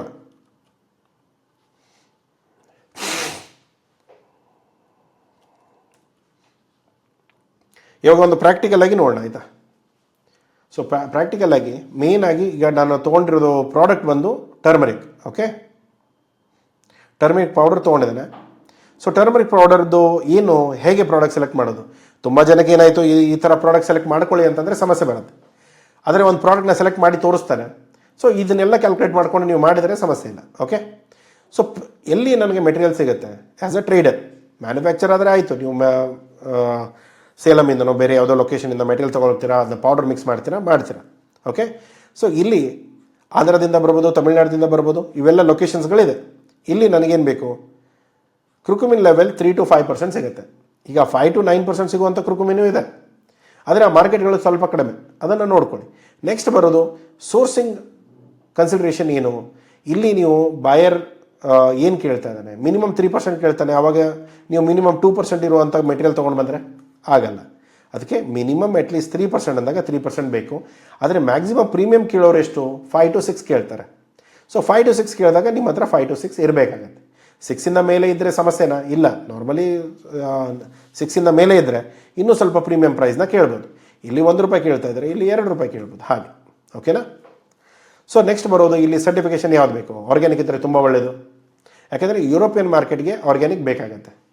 ಅಂದರೆ ಆರ್ಗ್ಯಾನಿಕ್ ನಾನ್ ಆರ್ಗ್ಯಾನಿಕ್ ಹೋಗಲ್ಲ ಅಂತ ಹೇಳ್ತಾ ಇಲ್ಲ, ಅವ್ರು ನಾನ್ ಆರ್ಗ್ಯಾನಿಕ್ ಕೂಡ ಹೋಗುತ್ತೆ. ಆದರೆ ಏನು, ಆರ್ಗ್ಯಾನಿಕ್ಕಿಗೆ ಇರೋಷ್ಟು ಡಿಮ್ಯಾಂಡು ನಾನ್ ಆರ್ಗ್ಯಾನಿಕ್ಕಿಗೆ ಇಲ್ಲ, ಅಷ್ಟೇ. ಪ್ರೈಸ್ ವ್ಯತ್ಯಾಸಗಳು ಬರುತ್ತೆ. ಆಮೇಲೆ ಬಂದು ಏನು, FSSAI ಇರ್ಬೋದು, ಸ್ಪೈಸ್ ಬೋರ್ಡ್ ಇಂಡಿಯಾ ಇರ್ಬೋದು, ಅಪೆಡಾ ಇರ್ಬೋದು, ಇದೆಲ್ಲ ರಿಕ್ವೈರ್ಡ್ ಟೆಸ್ಟಿಂಗ್ ಏನಿರುತ್ತೆ, ಇದನ್ನೆಲ್ಲ ನೀವು ಮಾಡ್ಕೊಂಡು ರೆಡಿ ಮಾಡಿಕೊಂಡ್ರೆ ಮುಗಿದೋಗುತ್ತೆ. ಓಕೆ, ಇಲ್ಲಿ ನಾರ್ಮಲಿ ಪ್ರೊಸೆಸ್ ಏನು, ತೊಗೊಂಡು ಬರ್ತಾರೆ, ಈ ಫಿಂಗರ್ಸ್ ಬರುತ್ತೆ, ಟರ್ಮರಿಕ್ ಫಿಂಗರ್ಸ್ನ ತೊಗೊಂಡು ಬಂದು ಅದನ್ನು ಮಿಲ್ ಮಾಡಿ, ಅದನ್ನು ಗ್ರೈಂಡ್ ಮಾಡಿ, ಮೆಟಲ್ ಡಿಟೆಕ್ಷನ್ಸ್ ಎಲ್ಲ ಚೆಕ್ ಮಾಡಿ, ಅದರ moisture level less than 10%, normally 5% ಇರುತ್ತೆ, ಬಟ್ 10%ವರೆಗೂ ಇಟ್ಕೊಂಡು ನೀವು ಕೆಲಸ ಮಾಡಿದರೆ ಇದೆಲ್ಲ ಪ್ರೊಸೆಸ್ಗಳು ಕ್ಲೀನ್ ಆಗುತ್ತೆ. ಪ್ಯಾಕೇಜಿಂಗ್ ಹೇಗೆ, ನಾರ್ಮಲಿ PP ಬ್ಯಾಗ್ಸ್ ಯೂಸ್ ಮಾಡ್ತೇವೆ, 25 to 50 kgs ಇರುತ್ತೆ. ಇಲ್ಲ ರಿಟೇಲ್ ಪೌಚಸ್ಸು ವ್ಯಾಲ್ಯೂ ಇದ್ದರೆ ನಾರ್ಮಲಿ 200ಇಂದ ಹಿಡಿದು 500 ಬಿಟ್ಟರೆ 1000 grams. ಓಕೆ, ಈ ಲೆಕ್ಕದಲ್ಲಿ ವರ್ಕ್ ಆಗತ್ತೆ. ಓಕೆನಾ? ಕಾಸ್ಟ್ ಮತ್ತು ಸೋರ್ಸಿಂಗ್ ಏನಾಗ್ಬೋದು, ರಾ ಮೆಟೀರಿಯಲ್ಲು ಇವತ್ತಿನ ಟೈಮಲ್ಲಿ $110 to $150 ಸಿಗುತ್ತೆ. ಸರ್ ಈ ರೇಟ್ ಇಲ್ಲವೇ ಇಲ್ಲ ಮಾರ್ಕೆಟಲ್ಲಿದೆ, ನಮಗೆ ಸಿಗ್ತಾ ಇದೆ, ನಿಮಗೆ ಸಿಗ್ತಾ ಇಲ್ಲ ಅಂದರೆ ಯೋಚನೆ ಮಾಡ್ಕೊಳ್ಳಿ. ಸೊ ನೀವು ಯಾವುದೋ ತಪ್ಪು ಮಾರ್ಕೆಟಲ್ಲಿ ಹೋಗಿ ಹುಡುಕ್ತಾ ಇದ್ದೀರಾ. ಈಗ ಜನದ್ದು ಏನಂತಂದರೆ, ಇವಾಗ ನಾನು ಒಂದು ರೇಟ್ ಕೊಟ್ಟ ಮೇಲೆ ಸರ್ ಈ ರೇಟ್ ಇಲ್ಲ ಸರ್, ನಾನು ಕಮೆಂಟಲ್ಲಿ ನೋಡ್ತಾ ಇರ್ತಾನೆ. ಸೊ ಇವಾಗ ರೇಟ್ ಇಲ್ಲ ಅನ್ನೋದು, ಅಥವಾ ನಾನು ಹೇಳಿರೋ ಪ್ರೈಸ್ಗಳು ಇಲ್ಲದೇ ಇದ್ದರೆ ನಾವು ರೇಟ್ಗಳನ್ನ ಹೇಳಲ್ಲ. ಇಲ್ಲಿ ಬೇರೆ ಒಬ್ಬರು ಏನು ಮೋಟಿವೇಶನ್ ಸ್ಪೀಕರ್ ಇದ್ದಾರೆ ಯೂಟ್ಯೂಬಲ್ಲಿ, ನೀವು ನೋಡಿದ್ರೆ ಅವ್ರು ಯಾಕೆ ಏನು ಯಾವ ಥರದಲ್ಲಿ ಮಾತಾಡ್ತಾರೋ ಅವ್ರಿಗೆ ಗೊತ್ತು. ಬಟ್ ನಾವಿಲ್ಲಿ ಯಾವುದೇ ರೇಟ್ಗಳನ್ನ ಹೇಳ್ತಿದ್ದಾಗ ನಾವು ಒಂದು ಸ್ವಲ್ಪ ರೆಸ್ಪಾನ್ಸಿಬಲ್ ಆಗಿ ನಾವು ಮಾಡ್ತಾ ಇರೋ ಕೆಲಸದ ರೇಟ್ಗಳು ಏನಿದೆ ಅದನ್ನೇ ತೊಗೊಂಡು ನಾವು ಇಲ್ಲಿ ಹೇಳ್ತಾ ಇರೋದು. ಇಲ್ಲಿ ಯಾವುದೇ ರೇಟ್ಸ್ಗಳನ್ನ, ಬರೀ ಇದಂತಲ್ಲ, ಬೇರೆ ಯಾವುದೇ ವೀಡಿಯೋಸ್ಗಳಲ್ಲಿ ಏನೇ ಪ್ರೈಸಸ್ಗಳನ್ನ ನಾವು ಹೇಳಿದರೂ ಕೂಡ ನಾವು ರೆಸ್ಪಾನ್ಸಿಬಲ್ ಆಗಿಯೇ ಆ ರೇಟ್ ಹೇಳ್ತಾ ಇರೋದು. ಆ ಜವಾಬ್ದಾರಿ ನಮಗಿದೆ. ಯಾವುದೇ ಬೇಜವಾಬ್ದಾರಿಯಾಗಿ ನಾವು ಇಲ್ಲಿ ಯಾವುದೇ ಪ್ರೈಸಸ್ಗಳನ್ನ ನಾವು ಹೇಳಲ್ಲ. ಈ ಪ್ರೈಸ್ ಸಿಗ್ತಾ ಇದೆ, ನಾವು ಮಾಡ್ತಾ ಇದ್ದೇವೆ, ಅದಕ್ಕೆ ನಾವು ಹೇಳ್ತಾ ಇರೋದು. ಓಕೆನಾ? ಒಂದು ವೇಳೆ ನಿಮಗೆ ಈ ರೇಟ್ ಸಿಗ್ತಾ ಇಲ್ಲ, ಸರ್ ನನಗೆ ₹190 ಕೊಡ್ತಾ ಇದ್ದಾರೆ, ರೇಟು $110 ಅಂತ ನೀವು ಹೇಳ್ತಾ ಇದ್ದೀರಾ. ಸೊ ಡಿಫ್ರೆನ್ಸ್ ಎಷ್ಟಾಯಿತು? ₹80 ಡಿಫ್ರೆನ್ಸ್ ಬರ್ತಾ ಇದೆ. ₹80 ಡಿಫ್ರೆನ್ಸ್ ಯಾಕೆ? ನೀವು ಯಾರ ಹತ್ರ ತೊಗೊಳ್ತಾ ಇದ್ದೀರಾ? ನಾನು ಅಗ್ರಿಗೇಟರ್ ಹತ್ರ ತೊಗೊಳ್ತೇನೋ, ಫಾರ್ಮರ್ ಹತ್ರ ತೊಗೊಳ್ತೇನೋ, ಅಥವಾ ಇನ್ನೊಬ್ಬರು ಯಾರೋ ಏಜೆಂಟ್ ಹತ್ರ ತೊಗೊಳ್ತೇನೋ, ಅಥವಾ ಥರ್ಡ್ ಪಾರ್ಟಿ ಏಜೆಂಟ್ ಹತ್ರ ತೊಗೊಳ್ತೇನೋ, ಇದರ ಮೇಲೆ ಪ್ರೈಸಸ್ ಡಿಫರ್ ಆಗುತ್ತೆ. ಎಲ್ಲರೂ ಅವ್ರವ್ರ ಮಾರ್ಜಿನ್ಸ್ ಆ್ಯಡ್ ಮಾಡಿ ಪ್ರೈಸಸ್ನ ಜಂಪ್ ಮಾಡ್ತಾರೆ. ಸೊ ಪ್ರೈಸಸ್ ಜಂಪ್ ಆಯಿತು ಅಂದರೆ ನೀವು ಎಷ್ಟು ದೊಡ್ಡ ಜಂಪ್ ಕೊಟ್ಟಿದ್ದೀರಾ ಅದರ ಮೇಲೆ ಇಲ್ಲಿ ₹80 ನಿಮ್ಮದು ಹೋಗಿರುತ್ತೆ. ಓಕೆ, ನಾವು ಹುಡುಕೋದು ಇಲ್ಲಿ, ನೀವು ಹುಡುಕಿರೋದು ಇಲ್ಲಿ. ಸೊ ಅವಾಗ ಪ್ರೈಸಸ್ ಡಿಫರ್ ಬರೋದು. ಎಲ್ಲಿವರೆಗೂ ನಿಮಗೆ ಪ್ರೈಸ್ ಮ್ಯಾಚ್ ಆಗಲ್ವೋ ಅಲ್ಲಿವರೆಗೂ ನೀವು ಹುಡುಕ್ತಾನೇ ಇರಬೇಕು. ಓಕೆ, ಸೊ ಪ್ರೊಸೆಸಿಂಗು ಗ್ರೇಡಿಂಗ್ ಬಂದು ಒಂದು $8 to $12, ಪ್ಯಾಕೇಜಿಂಗು ಲೇಬಲಿಂಗ್ ಒಂದು $5 to $8, ಕಡಿಮೆ ಆಗ್ಬೋದು, ಬಟ್ ನಾನು ಸ್ವಲ್ಪ ಹೈಯರ್ ಸ್ಕೇಲಲ್ಲೇ ಇಟ್ಕೊಂಡಿರೋದು. ಲೋಕಲ್ ಲಾಜಿಸ್ಟಿಕ್ಸ್ ಬಂದು ಒಂದು $5 to $7 per kg, ಇದೆಲ್ಲ per kg ಆಯಿತಾ. ಸ್ವಲ್ಪ ಹೈಯರ್ ಸೈಡ್ ಇದೆ, ಕಡಿಮೆ ಕೂಡ ಪ್ಯಾಕೇಜಿಂಗ್ ಆಗುತ್ತೆ, ಡಿಪೆಂಡ್ ಆಗುತ್ತೆ ಯಾವ ಥರ ಪ್ಯಾಕೇಜಿಂಗ್ಗಳು ಬೇಕಾಗುತ್ತೆ ಅನ್ನೋದು. ಇಲ್ಲಿ FOB ವ್ಯಾಲ್ಯೂ ಬಂದು ನಿಮಗೆ $135 to $170 per kg. ಓಕೆ, ಈ ಪ್ರೈಸಲ್ಲಿ ಮೀಟ್ ಆಯಿತು ಅಂದರೆ ನಿಮಗೆ ಮಾರ್ಜಿನ್ಸ್ಗಳು, ನಿಮ್ಮ ಬಿಸ್ನೆಸ್ಗಳು ಬೆಳೆಯೋಕ್ಕೆ ಚಾನ್ಸಸ್ ಇರುತ್ತೆ. ಇಲ್ಲ ಸರ್ ಇವಾಗ ಪ್ರೈಸ್ ಸ್ವಲ್ಪ ಹೆಚ್ಚಿಗೆ ಆಗಿದೆ, ಮೇ ಬಿ ಮಾರ್ಕೆಟ್ ಸಿಚುವೇಷನಿಂದ ಪ್ರೈಸಸ್ ಹೆಚ್ಚಿಗೆ ಆಗಿರ್ಬೋದು, ನೋಡ್ಕೊಳ್ಳಿ. ಓಕೆನಾ? ಇಲ್ಲಿ ಮಾರ್ಜಿನ್ಸ್ ಮತ್ತು ಪ್ರೈಸಿಂಗ್ ಏನು, ನಾನು ಹೇಳ್ದಲ್ಲ ನೀವು ಪ್ರೈಸಿಂಗ್ ತುಂಬ ಇಂಪಾರ್ಟೆಂಟ್, ಪ್ರಾಫಿಟಬಿಲಿಟಿ ಕ್ಯಾಲ್ಕುಲೇಟ್ ಮಾಡಬೇಕು ಅಂತ. ಸೊ ಇಲ್ಲಿ ಇಂಟರ್ನ್ಯಾಷನಲ್ ಪ್ರೈಸಿಂಗ್ಸ್ ಏನಿದೆ, ಈಗ ಬಲ್ಕಲ್ಲಿ ಹೋಗ್ತಾ ಇರೋದು $3 $5 ಹೋಗ್ತಾ ಇದೆ. ಅದರಲ್ಲಿ ಕ್ಯುಕ್ಯುಮಿನ್ ಲೆವೆಲ್ ಏನಿದೆ, ಆರ್ಗ್ಯಾನಿಕ್ ಏನಿದೆ, ಆರ್ಗ್ಯಾನಿಕ್ ಸರ್ಟಿಫಿಕೇಷನ್ ಇದೆಯಾ ಇಲ್ವಾ, ಒರಿಜಿನ್ ಎಲ್ಲಿಂದ ಇದೆ, ಪ್ರತಿಯೊಂದು. ಅದಲ್ಲದೆ ಆರ್ಗ್ಯಾನಿಕ್ ರಿಟೇಲಲ್ಲಿ ನೀವು ಮಾಡೋದಾದರೆ $6 to $12. ಇದು B2B ಬಿಸ್ನೆಸ್ಸಿಂದ ಹಿಡಿದು B2C ಬಿಸ್ನೆಸ್ವರೆಗೂ ಇರುತ್ತೆ. ಓಕೆ, ಸೊ B2C ನಿಮಗೆ ಒಳ್ಳೆಯದಾ ಕೆಟ್ಟದ್ದಾ? ಸೊ B2C ನಾರ್ಮಲಿ ಯಾರ ಹತ್ರ ದುಡ್ಡಿದೆ ಬರ್ನ್ ಮಾಡೋಕ್ಕೆ ಅವ್ರು ಮಾಡ್ಬೋದು. ಇಲ್ಲ ಅಂದರೆ ದಯಮಾಡಿ B2B ಬಿಸ್ನೆಸ್ಸಲ್ಲಿರಿ, ವಾಲ್ಯೂಮ್ ಸಿಗುತ್ತೆ, ವಾಲ್ಯೂಮ್ ತೊಗೊಂಡು ನಿಮ್ಮ ಬಿಸ್ನೆಸ್ನ ಬೆಳೆಸ್ಕೊಳ್ಳಿ. B2Cಯಲ್ಲಿ ನಾರ್ಮಲಿ ಏನಾಗುತ್ತೆ, ಸ್ಟಾರ್ಟಿಂಗಿಂದ ಹಿಡಿದು ಲಾಸಲ್ಲೇ ಇರುತ್ತೆ ಬಿಸ್ನೆಸ್. ಒಂದು ಟರ್ನ್ ಬಂದಮೇಲೆ ಮೇಲೆ ಪ್ರಾಫಿಟಿಗೆ ಟರ್ನ್ ಆಗುತ್ತೆ. ಅಲ್ಲಿವರೆಗೂ ನೀವು ಬರ್ನ್ ಮಾಡಬೇಕು. ಅದು ಅಷ್ಟು ದುಡ್ಡು ನಿಮ್ಮ ಹತ್ರ ಇದೆಯಾ ಇಲ್ವಾ ಡಿಸೈಡ್ ಮಾಡ್ಕೊಳ್ಳಿ. ಓಕೆ, ಹಾಗೇನಾದರೂ ಹೆಲ್ಪ್ ಬೇಕಂದರೆ ನಾವು ಮಾಡಿಕೊಡ್ತೇವೆ. ಬಟ್ ಆದರೆ ನಾರ್ಮಲಿ ಡೈರೆಕ್ಟ್ ರಿಟೇಲು ಅಥವಾ ಡೈರೆಕ್ಟ್ ಕಸ್ಟಮರಿಗೆ ಹೋಗೋದು ಸ್ವಲ್ಪ ಬಿಸ್ನೆಸ್ಗಳು ಸ್ವಲ್ಪ ಕಷ್ಟ ಆಗುತ್ತೆ. ಮಾರ್ಕೆಟಿಂಗ್ ಬರ್ನ್ ತುಂಬ ಇರುತ್ತೆ ಅಷ್ಟೇ. ಇಲ್ಲಿ ಮಾರ್ಜಿನ್ ಅನಾಲಿಸಿಸ್ ನೋಡ್ಕೊಳ್ಳಿ. ಪರ್ kg ಬಲ್ಕ್ ಎಕ್ಸ್ಪೋರ್ಟ್ಗಳು FOB ಮಾಡಿದರೆ ಇಷ್ಟಾಗುತ್ತೆ, ಸೇಲ್ಸ್ ಪ್ರೈಸ್ ಇಷ್ಟಿರುತ್ತೆ, ಸೊ ಗ್ರಾಸ್ ಮಾರ್ಜಿನ್ ಎಷ್ಟು ಉರಿಯುತ್ತೆ, ಸೊ ಇದನ್ನೆಲ್ಲ ನೋಡ್ಕೋಬೇಕಾಗತ್ತೆ. ಇಲ್ಲಿ ರಿಟೇಲ್ ವ್ಯಾಲ್ಯೂ ಆದರೆ FOBಯಲ್ಲಿ ಒಳ್ಳೆ ಪ್ರೈಸ್ ಬರುತ್ತೆ, ಬ್ರ್ಯಾಂಡಿಂಗು ಮಾರ್ಕೆಟಿಂಗ್ ಎಲ್ಲ ಬರುತ್ತೆ. ಅದಾದ ಮೇಲೆ ನೀವು ಪ್ರಾಫಿಟ್ ಇಲ್ಲಿ ನೋಡಿ, ಪ್ರಾಫಿಟ್ ತೆಗಿಯೋಕ್ಕೆ ಎಷ್ಟು ಬರ್ನ್ ಆಗುತ್ತೆ, ಇದೇ ಬರ್ನ್ ಬಗ್ಗೆ ನಾನು ಮಾತಾಡ್ತಾ ಇರೋದು. ಇಷ್ಟು ಅಫೋರ್ಡ್ ಮಾಡೋಕ್ಕಾಗುತ್ತೆ ಅಂದರೆ ತಗೊಳ್ಳಿ, ಮಾಡಿ. ಇಲ್ಲದೆ ಹೋದರೆ ಸಮಸ್ಯೆಗಳೇ ಬರುತ್ತೆ. ಓಕೆ, ಯಾಕೆಂದರೆ ನಾನು ಹೇಳೋ ಕೆಲಸ ನಂದು, ನಾಳೆ ಮಾಡುವಾಗ ನೀವು ಸ್ವಲ್ಪ ಹೆಚ್ಚು ಕಡಿಮೆ ಮಾಡಿಕೊಟ್ರೆ ಸಿಗಾಕೊಳ್ತೀರ ಅದಕ್ಕೆ. ಓಕೆ, ಸ್ವಲ್ಪ ರಿಟೇಲ್ಗಳಲ್ಲಿ ಸಮಸ್ಯೆಗಳು ಏನು ಅಂತಂದರೆ ನಮ್ಮ ಮಾರ್ಕೆಟಿಂಗ್ ಸ್ಟ್ರೆಂತ್ ಇರಬೇಕು, ಬರ್ನ್ ಮಾಡೋ ಕೆಪಾಸಿಟಿ ಇರಬೇಕು, ಪ್ರಾಫಿಟ್ ಮಾರ್ಜಿನ್ನು $4 ತೆಗಿಯೋಕ್ಕೆ $8 ನೀವು ಸ್ಪೆಂಡ್ ಮಾಡಬೇಕಾಗತ್ತೆ. ಓಕೆ, ಸೊ ಅವಾಗ ಮಾತ್ರ ನಿಮ್ಮ ಬ್ರ್ಯಾಂಡ್ಗಳು ಬೆಳೆಯೋ ಚಾನ್ಸಸ್ ಇದೆ. ಇಲ್ಲಿ ಕೀ ಚಾಲೆಂಜಸ್ ಏನು ಬರುತ್ತೆ, ಸೋರ್ಸಿಂಗಲ್ಲಿ ಮೇಯ್ನಾಗಿ ಅಡಲ್ಟ್ರೇಷನ್, ಕಲಬೆರಕೆ ಮಾಡೋ ಜನ ತುಂಬ ಇದ್ದಾರೆ. ಸ್ಟಾರ್ಚ್ ಇರ್ಬೋದು, ಲೆಡ್ ಇರ್ಬೋದು, ಏನೋ ಮಿಕ್ಸ್ ಮಾಡಿಕೊಂಡು ಕಲರ್ ಹಾಕಿಬಿಟ್ಟು ಕೊಡೋ ಜನನೂ ಇದ್ದಾರೆ. ಇದೆಲ್ಲ ಯಾವಾಗ ಗೊತ್ತಾಗುತ್ತೆ, ಟೆಸ್ಟ್ ಮಾಡಿಸಿದಾಗ ಗೊತ್ತಾಗ್ಬಿಡುತ್ತೆ. ನೀವು ಹೇಳ್ತಾ ಇರ್ತೀರ ಒಳ್ಳೆ ಕ್ವಾಲಿಟಿ ಸರ್ ನಮ್ಮದು, ನಮ್ಮ ಮ್ಯಾನುಫ್ಯಾಕ್ಚರ್ ಒಳ್ಳೆ ಕ್ವಾಲಿಟಿ ಕೊಡ್ತಾನೆ ಅಂತ. ಆದರೆ ನಿಮ್ಮ ಮ್ಯಾನುಫ್ಯಾಕ್ಚರ್ ಹಿಂದ್ಗಡೆ ಏನು ಮಾಡ್ತಾನೆ ಅನ್ನೋದು ನಿಮ್ಗೆ ಐಡಿಯಾ ಇರೋಲ್ಲ. ಅದು ಟೆಸ್ಟ್ ಮಾಡಿದಾಗ ಈ ಥರ ಬಂತು ಅಂದರೆ ಸ್ಟ್ರೇಟ್ ಅವೇ ನಿಮ್ಮ ಕಂಟೈನರ್ನ ರಿಜೆಕ್ಟ್ ಆಗುತ್ತೆ. ಆವಾಗ ನೀವು ಕೊಟ್ಟಿರೋ ಅಡ್ವಾನ್ಸ್ ಪೇಮೆಂಟ್ ಮ್ಯಾನುಫ್ಯಾಕ್ಚರರಿಗೆ ಅಥವಾ ಫುಲ್ ಪೇಮೆಂಟ್ ಕೊಟ್ಟಿದ್ರೆ ಫುಲ್ ಪೇಮೆಂಟು ಪ್ಲಸ್ ಆ ಕಂಟೈನರ್ ನಿಮ್ಮ ಹತ್ರ ಬಂದಿರೋದು, ಅದನ್ನು ಏನೂ ಮಾಡೋಕ್ಕಾಗಲ್ಲ, ಕಂಪ್ಲೀಟ್ ಅದನ್ನು ಡಿಸ್ಕಾರ್ಡ್ ಮಾಡಬೇಕಾಗತ್ತೆ. ಆವಾಗ ಅದು ಕೂಡ ಟೆಸ್ಟಿಂಗ್ ಏನಾದರೂ ಇಂಡಿಯಾದಲ್ಲೇ ಪ್ರೀ ಶಿಪ್ಮೆಂಟ್ ಆಗಿತ್ತು ಅಂದರೆ, ಪ್ರೀ ಆಗಿದ್ದರೆ ಉಳ್ಕೊಳ್ತೀರಾ, ಪೋಸ್ಟ್ ಆಯಿತು ಅಂದರೆ ಕತೆ ಮುಗೀತು. ಅಂದರೆ ಕಂಟೈನರ್ ಅಲ್ಲಿ ಹೋದ ಮೇಲೆ ಟೆಸ್ಟ್ ಆಗಿ ರಿಜೆಕ್ಟ್ ಆಯಿತು ಅಂದರೆ ಆ ಶಿಪ್ಪಿಂಗ್ ಕಾಸ್ಟ್ ಕೂಡ ನಿಮ್ಮ ಮೇಲೆ ಬೀಳುತ್ತೆ. ಬಾಯರ್ ಜೊತೆ ರಿಲೇಷನ್ ಹಾಳಾಗೋದು ಅಂತ ಹಾಳಾಗುತ್ತೆ. ಅದರ ಜೊತೆಗೆ ನಿಮ್ಮ ಮುಂದೆ ಬರೋ ಬಿಸ್ನೆಸ್ಸು ಹೊಡೆತ ಬೀಳುತ್ತೆ. ಈಗ ಖರ್ಚಾಗಿರೋದು ಅಟ್ಲೀಸ್ಟ್ ನೀವು ಲಾಭದಲ್ಲಿ ಏನು ಮಾಡಬೇಕು ಅಂದ್ಕೊಂಡಿರೋದು ಕೂಡ ಇಲ್ಲಿ ಲಾಸಲ್ಲಿ ಹೋಗುತ್ತೆ. ಓಕೆನಾ? ಸೊ ಇಲ್ಲಿ ಕನ್ಸಿಸ್ಟೆಂಟಾಗಿ ಕ್ಯುಕ್ಯುಮಿನ್ ಲೆವೆಲ್ ಬೇಕಾಗುತ್ತೆ. ಜನ ಏನು ಮಾಡ್ತಾರೆ, ಅಲ್ಲಿಂದೊಂದಿಷ್ಟು ಇಲ್ಲಿಂದೊಂದಿಷ್ಟು ಇಲ್ಲಿಂದೊಂದಿಷ್ಟು ಇಲ್ಲಿಂದೊಂದಿಷ್ಟು ಎಲ್ಲ ತೊಗೊಂಡು ಒಂದು ಬ್ಯಾಗಲ್ಲಿ ಹಾಕಿ ಅದನ್ನು ಕಳಿಸ್ತಾರೆ. ಕ್ಯುಕ್ಯುಮಿನ್ ಲೆವೆಲ್ 2ದಿಂದ 5 ಹೇಳಿರ್ತೇವೆ, ಬಟ್ ನಾರ್ಮಲಿ ಅದು 2.2 ಇರುತ್ತೆ. ಸೊ ಅಕ್ಸೆಪ್ಟೇಬಲ್ ಇರುತ್ತೆ. ಅಟ್ಲೀಸ್ಟ್ 1% ಹೋಯಿತು ಅಂದರೆ ಹಾಳಾಗೋಗುತ್ತೆ ಆರ್ಡರ್. ಸೊ ಅದನ್ನು ಕೂಡ ನೀವು ನೋಡ್ಕೋಬೇಕು. ಸೊ ಇಲ್ಲಿ ಸೀಸನಲ್ ಫ್ಲಕ್ಚುಯೇಷನ್ಸ್ ಇರುತ್ತೆ, ಅದನ್ನೆಲ್ಲ ಆಫ್ ಸೀಸನ್ ಯಾವುದು, ಹಾರ್ವೆಸ್ಟ್ ಸೀಸನ್ ಯಾವುದು, ಅದನ್ನೆಲ್ಲ ನೋಡ್ಕೊಳ್ಳಿ. ಮೆಟೀರಿಯಲ್ಗಳ ಸ್ಟಾಕ್ ಮಾಡ್ಕೊಂಡ್ರೆ ಏನು ಸಮಸ್ಯೆಗಳು ಬರುತ್ತೆ ಅದನ್ನು ನೋಡ್ಕೊಳ್ಳಿ, ಪ್ಲ್ಯಾನ್ ಮಾಡ್ಕೊಳ್ಳಿ. ಸೊ ರೆಗ್ಯುಲೇಟರಿ ಚಾಲೆಂಜಸ್ ಏನು, ಇಲ್ಲಿ US FDA ಸ್ಟ್ರಿಕ್ಟಾಗಿ ಚೆಕ್ ಮಾಡ್ಕೊಳ್ಳಿ. ಅವರ ಕಂಟ್ಯಾಮಿನೇಷನ್ ಇರ್ಬೋದು, ಲೆಡ್ ಇರ್ಬೋದು, ಪ್ರಿಸರ್ವೇಟಿವ್ಸ್ ಇರ್ಬೋದು, ಅಥವಾ ಅಡಲ್ಟ್ರೇಷನ್ ಇರ್ಬೋದು, ಯಾವ ಲೆವೆಲಿಗೆ ಅಲೌ ಮಾಡ್ತಾರೆ ಅಲ್ಲಿವರೆಗೂ ನೋಡ್ಕೊಳ್ಳಿ. ಇನ್ನೊಂದು ಬಂದು ರೆಸಿಡ್ಯೂಸ್ ಇರುತ್ತೆ, ಲಿಮಿಟ್ಸ್ ಇರುತ್ತೆ ಪ್ರತಿಯೊಂದಕ್ಕೂ. ಯಾವಾಗ ಪರ್ಮಿಸಿಬಲ್ ಲಿಮಿಟ್ಗಿಂತನೂ ಮೇಲೆ ಅಥವಾ ಕೆಳಗಡೆ ಹೋಯಿತು ಅಂದರೆ ನಿಮಗೆ ಬಿಸ್ನೆಸ್ಸಲ್ಲಿ ಪೆಟ್ಟು ಬೀಳುತ್ತೆ. ಏನಿರ್ತವೆ ಪರ್ಮಿಸಿಬಲ್ ಲಿಮಿಟ್ಸ್ ಅಂತಂದರೆ, ನಾರ್ಮಲಿ ಯಾವುದೇ ಲಿಮಿಟಲ್ಲೂ ಕೂಡ ಪ್ಲಸ್ ಮೈನಸ್ 5% ಅಂತ ಹೇಳ್ತಾರೆ. 5% ಮೇಲೆ ಅಥವಾ 5% ಕೆಳಗಡೆ, ಅಥವಾ ಪ್ಲಸ್ -1% ಅಂತ ಹೇಳ್ತಾರೆ.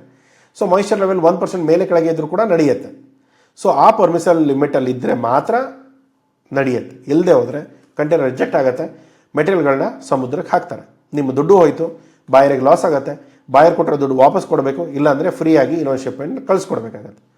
ಸೊ ಆರ್ಗ್ಯಾನಿಕ್ ಸರ್ಟಿಫಿಕೇಷನ್ ಇಲ್ಲಿ ಟೈಮ್ ಕನ್ಸ್ಯೂಮಿಂಗ್ ಆಗುತ್ತೆ, ಬಟ್ ಮಾಡ್ಬೋದು, ಸಮಸ್ಯೆಗಳಿಲ್ಲ. ಇಲ್ಲಿ ಮಾರ್ಕೆಟಿಂಗ್ ಚಾಲೆಂಜಸ್ ಬರೋದೇನು, ಕಾಂಪಿಟೇಟಿವ್ ಇದೆ. ಬೇಸಿಕ್ ರಾ ಮೆಟೀರಿಯಲ್ ನೀವು ಮಾಡ್ತಾ ಇದ್ದರೆ ತುಂಬ ಸಮಸ್ಯೆಗಳು ಬರುತ್ತೆ. ಇಂಡಿಯಾ ಇರ್ಬೋದು, ವಿಯೆಟ್ನಾಂ ಇರ್ಬೋದು, ಮಯನ್ಮಾರ್ ಇರ್ಬೋದು, ಇವರು ಆಲ್ರೆಡಿ ಟರ್ಮರಿಕ್ಗಳನ್ನ ಸಪ್ಲೈ ಮಾಡ್ತಾ ಇದ್ದಾರೆ. ಈಗ ನಮಗಿಂತ ಒಳ್ಳೆ ಗ್ರೇಡ್ ಕೂಡ ಅವ್ರ ಹತ್ರ ಇದೆ, ಅವ್ರಿಗಿಂತ ಕಡಿಮೆ ಗ್ರೇಡ್ ಕೂಡ ನಮ್ಮ ಹತ್ರ ಇದೆ. ಆದರೆ ಅವರಲ್ಲಿ ತುಂಬ ವಾಲ್ಯೂಮ್ ಇಲ್ಲ, ನಮ್ಮ ಹತ್ರ ತುಂಬ ವಾಲ್ಯೂಮ್ ಇದೆ. ಸೊ ಪ್ರೈಸಸ್ ನಮ್ಮ ಹತ್ರ ಚೆನ್ನಾಗಿ ಸಿಗುತ್ತೆ, ಕ್ವಾಲಿಟಿ ಚೆನ್ನಾಗಿ ಸಿಗುತ್ತೆ, ಕರೆಕ್ಟಾಗಿ ಆಪ್ರೇಷನ್ಸ್ಗಳನ್ನ ಮ್ಯಾನೇಜ್ ಮಾಡಿಕೊಂಡ್ರೆ ಏನೂ ಸಮಸ್ಯೆಗಳಿಲ್ಲ. ಓಕೆ, ಇಲ್ಲಿ ಪ್ರೈಸಸ್ಗಳನ್ನ ತೊಗೊಂಡೋಗಿ ನೀವು ಡೈರೆಕ್ಟ್ ಪುಷ್ ಮಾಡಿದರೆ ಲೋ ಪ್ರೈಸಸಲ್ಲಿ ಮಾರ್ಕೆಟ್ಗಳು ವರ್ಕ್ ಆಗುತ್ತೆ. ಆದರೆ ಬಾಯರ್ಗಳು ಕೇಳೋದೇನು, ಯಾವಾಗಲೂ ಕೂಡ ನೀವು ಹೇಳೋದು ಒಂದು ₹5 ಹೇಳಿದರೆ ಅವರು ಮತ್ತೆ ಒಂದು ₹2 ಕಡಿಮೆ ಮಾಡಿಸ್ತಾರೆ. ಸೊ ಅದಕ್ಕೆ ನಾರ್ಮಲಿ ಅವರು ಲೋ ಪುಷ್ ಮಾಡೋದು ಅವ್ರ ಕೆಲಸ. ಓಕೆ, ಯಾರು ಕೂಡ ಹೆಚ್ಚಿಗೆ ದುಡ್ಡು ಕೊಟ್ಟು ಯಾರು ಪರ್ಚೇಸ್ ಮಾಡೋಕ್ಕೆ ಹೋಗಲ್ಲ. But end of the day ಒಂದು ವ್ಯಾಲ್ಯೂ ತೋರಿಸಿದ್ರೆ ಮೇ ಬಿ ಪರ್ಚೇಸ್ ಮಾಡೋಂಥ ಚಾನ್ಸಸ್ ಇರುತ್ತೆ. ಇಲ್ಲಿ ಬಿಲ್ಡ್ ಟ್ರಸ್ಟ್ ಮೇಲೆ ಕೆಲಸ ಮಾಡಿ. ಟ್ರಸ್ಟ್ ತುಂಬ ಇಂಪಾರ್ಟೆಂಟ್ ಇರುತ್ತೆ. ಯಾವುದೇ ಬಿಸ್ನೆಸ್ಗಳು ಸುಮ್ಮನೆ ಏನು ಬೇಕು ಬೇಡ ಅಂತ ಯಾರೂ ಕೆಲಸ ಮಾಡಲ್ಲ. ಎಲ್ಲವೂ ಕೂಡ ಒಂದು ರಿಲೇಷನ್ಸ್ ಇರುತ್ತೆ, ಒಂದು ಕಮಿಟ್ಮೆಂಟ್ ಇರುತ್ತೆ. ಅದರ ಅಕಾರ್ಡಿಂಗ್ಲಿ ಕೆಲಸಗಳಾಗುತ್ತೆ. ಅದನ್ನು ನೋಡ್ಕೊಂಡು ಪ್ಲ್ಯಾನ್ ಮಾಡ್ಕೊಳ್ಳಿ. ಅಡಲ್ಟ್ರೇಷನು, ಕೆಮಿಕಲ್ಸು, ಈ ಥರದ್ದು ಯಾವುದೇ ಥರದ ಯೂಸ್ಗಳನ್ನ ಮಾಡದೆ ನಿಮ್ಮ ಬಿಸ್ನೆಸ್ಗಳನ್ನ ಬೆಳೆಸ್ಕೊಳ್ಳೋಕೆ ನೋಡ್ಕೊಳ್ಳಿ. ಓಕೆನಾ?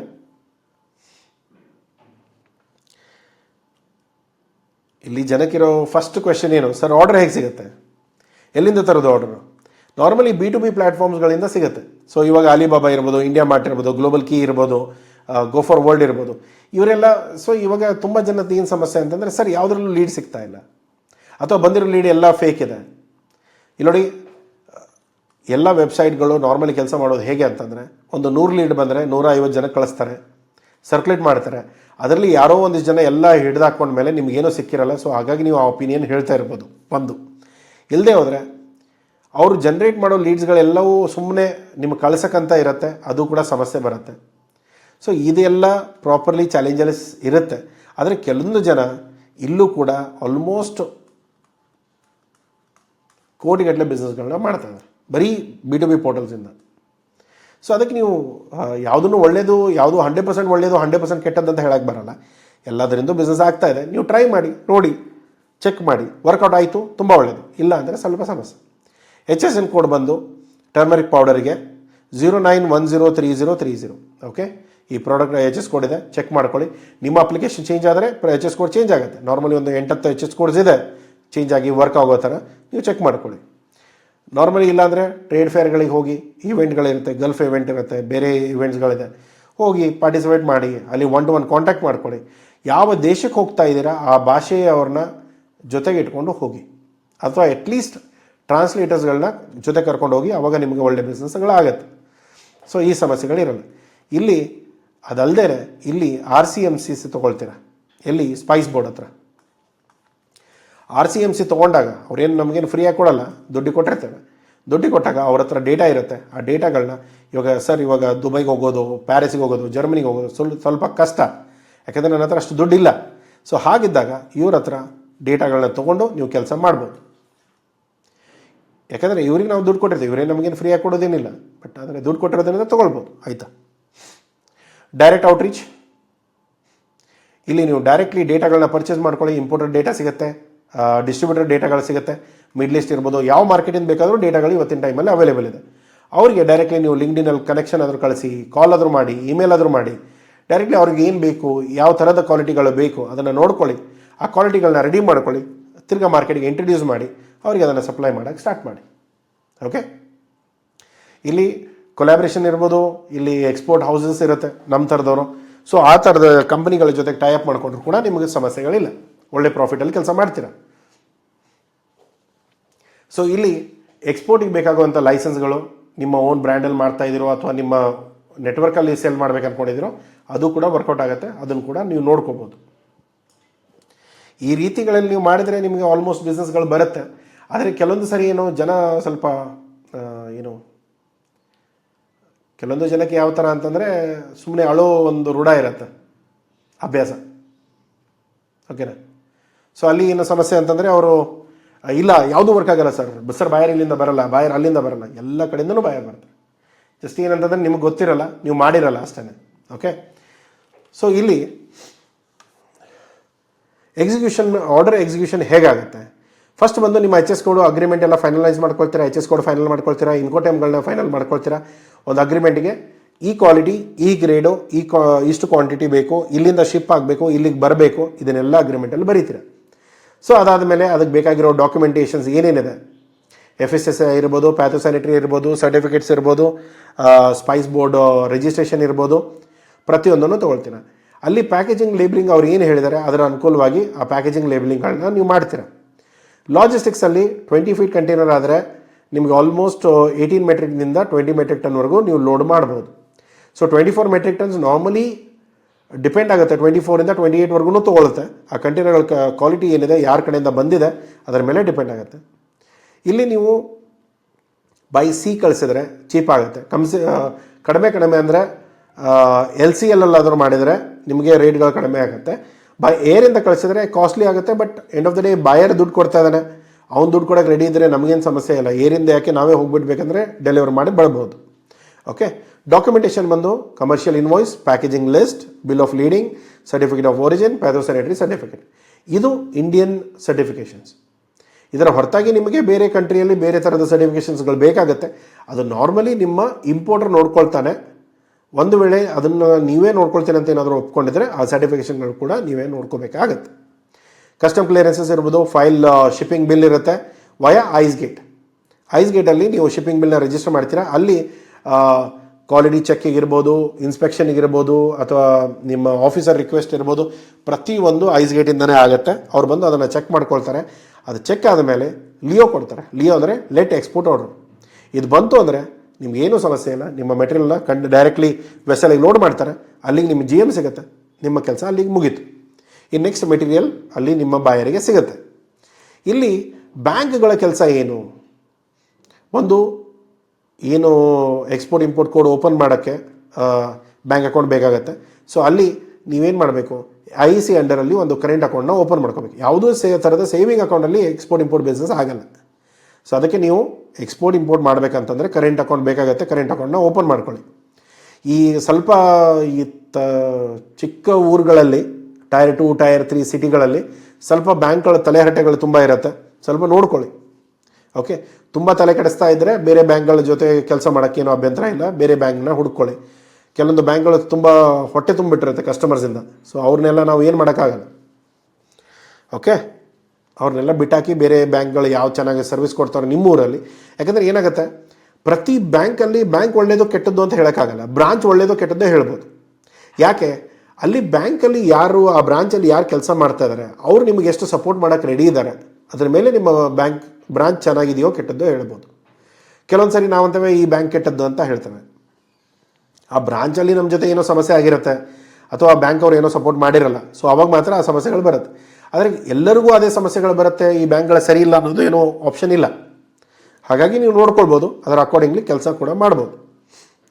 ಇಲ್ಲಿ ಲೆಟರ್ ಆಫ್ ಕ್ರೆಡಿಟ್ ಇರ್ಬೋದು, ಬ್ಯಾಂಕ್ ಗ್ಯಾರಂಟಿ ಇರ್ಬೋದು, ಎಲ್ಲವೂ ಕೂಡ ಬ್ಯಾಂಕಿಂಗಿಂದ ಆಗುತ್ತೆ. ನೆಕ್ಸ್ಟ್ ಬರೋದು, ಯಾವಾಗ ನಿಮ್ಗೆ ಹೈ ರೆಮಿಟೆನ್ಸ್ ಬರುತ್ತೆ, USDL ಪೇಮೆಂಟ್ ಬರುತ್ತೆ, ಅದನ್ನು INR ಕನ್ವರ್ಟ್ ಮಾಡಬೇಕು, ಅಲ್ಲಿ ನಡುವೆ ದುಡ್ಡು ಹೊಡಿತಾರೆ. ದುಡ್ಡು ಹೊಡಿಯೋದಂದ್ರೆ ಏನು, ಅವ್ರ ಪ್ರಕಾರ ಲೀಗಲಲ್ಲೇ ಹೊಡಿತಾರೆ, ಬಟ್ ನಮಗೆ ಗೊತ್ತಿಲ್ಲದೆ ಹೊಡೆದಾಗ ಅದು ನಮ್ಮ ಇಲ್ಲೀಗಲ್ ಅಂತಲೇ ಅನಿಸುತ್ತೆ. ಯಾವಾಗ 15ರಿಂದ ಯಾವಾಗ ಒಂದು 1500, 1200 ಹೇಳ್ತಾರೆ, ಆದರೆ ದುಡ್ಡು ತೊಗೊಳ್ಳುವಾಗ 15,000, 20,000 ತೊಗೊಳ್ತಾರೆ. ಸೊ ಆ ಡಿಫ್ರೆನ್ಸ್ ಏನಿದೆಯಲ್ಲ ಅದು ಮೋಸ.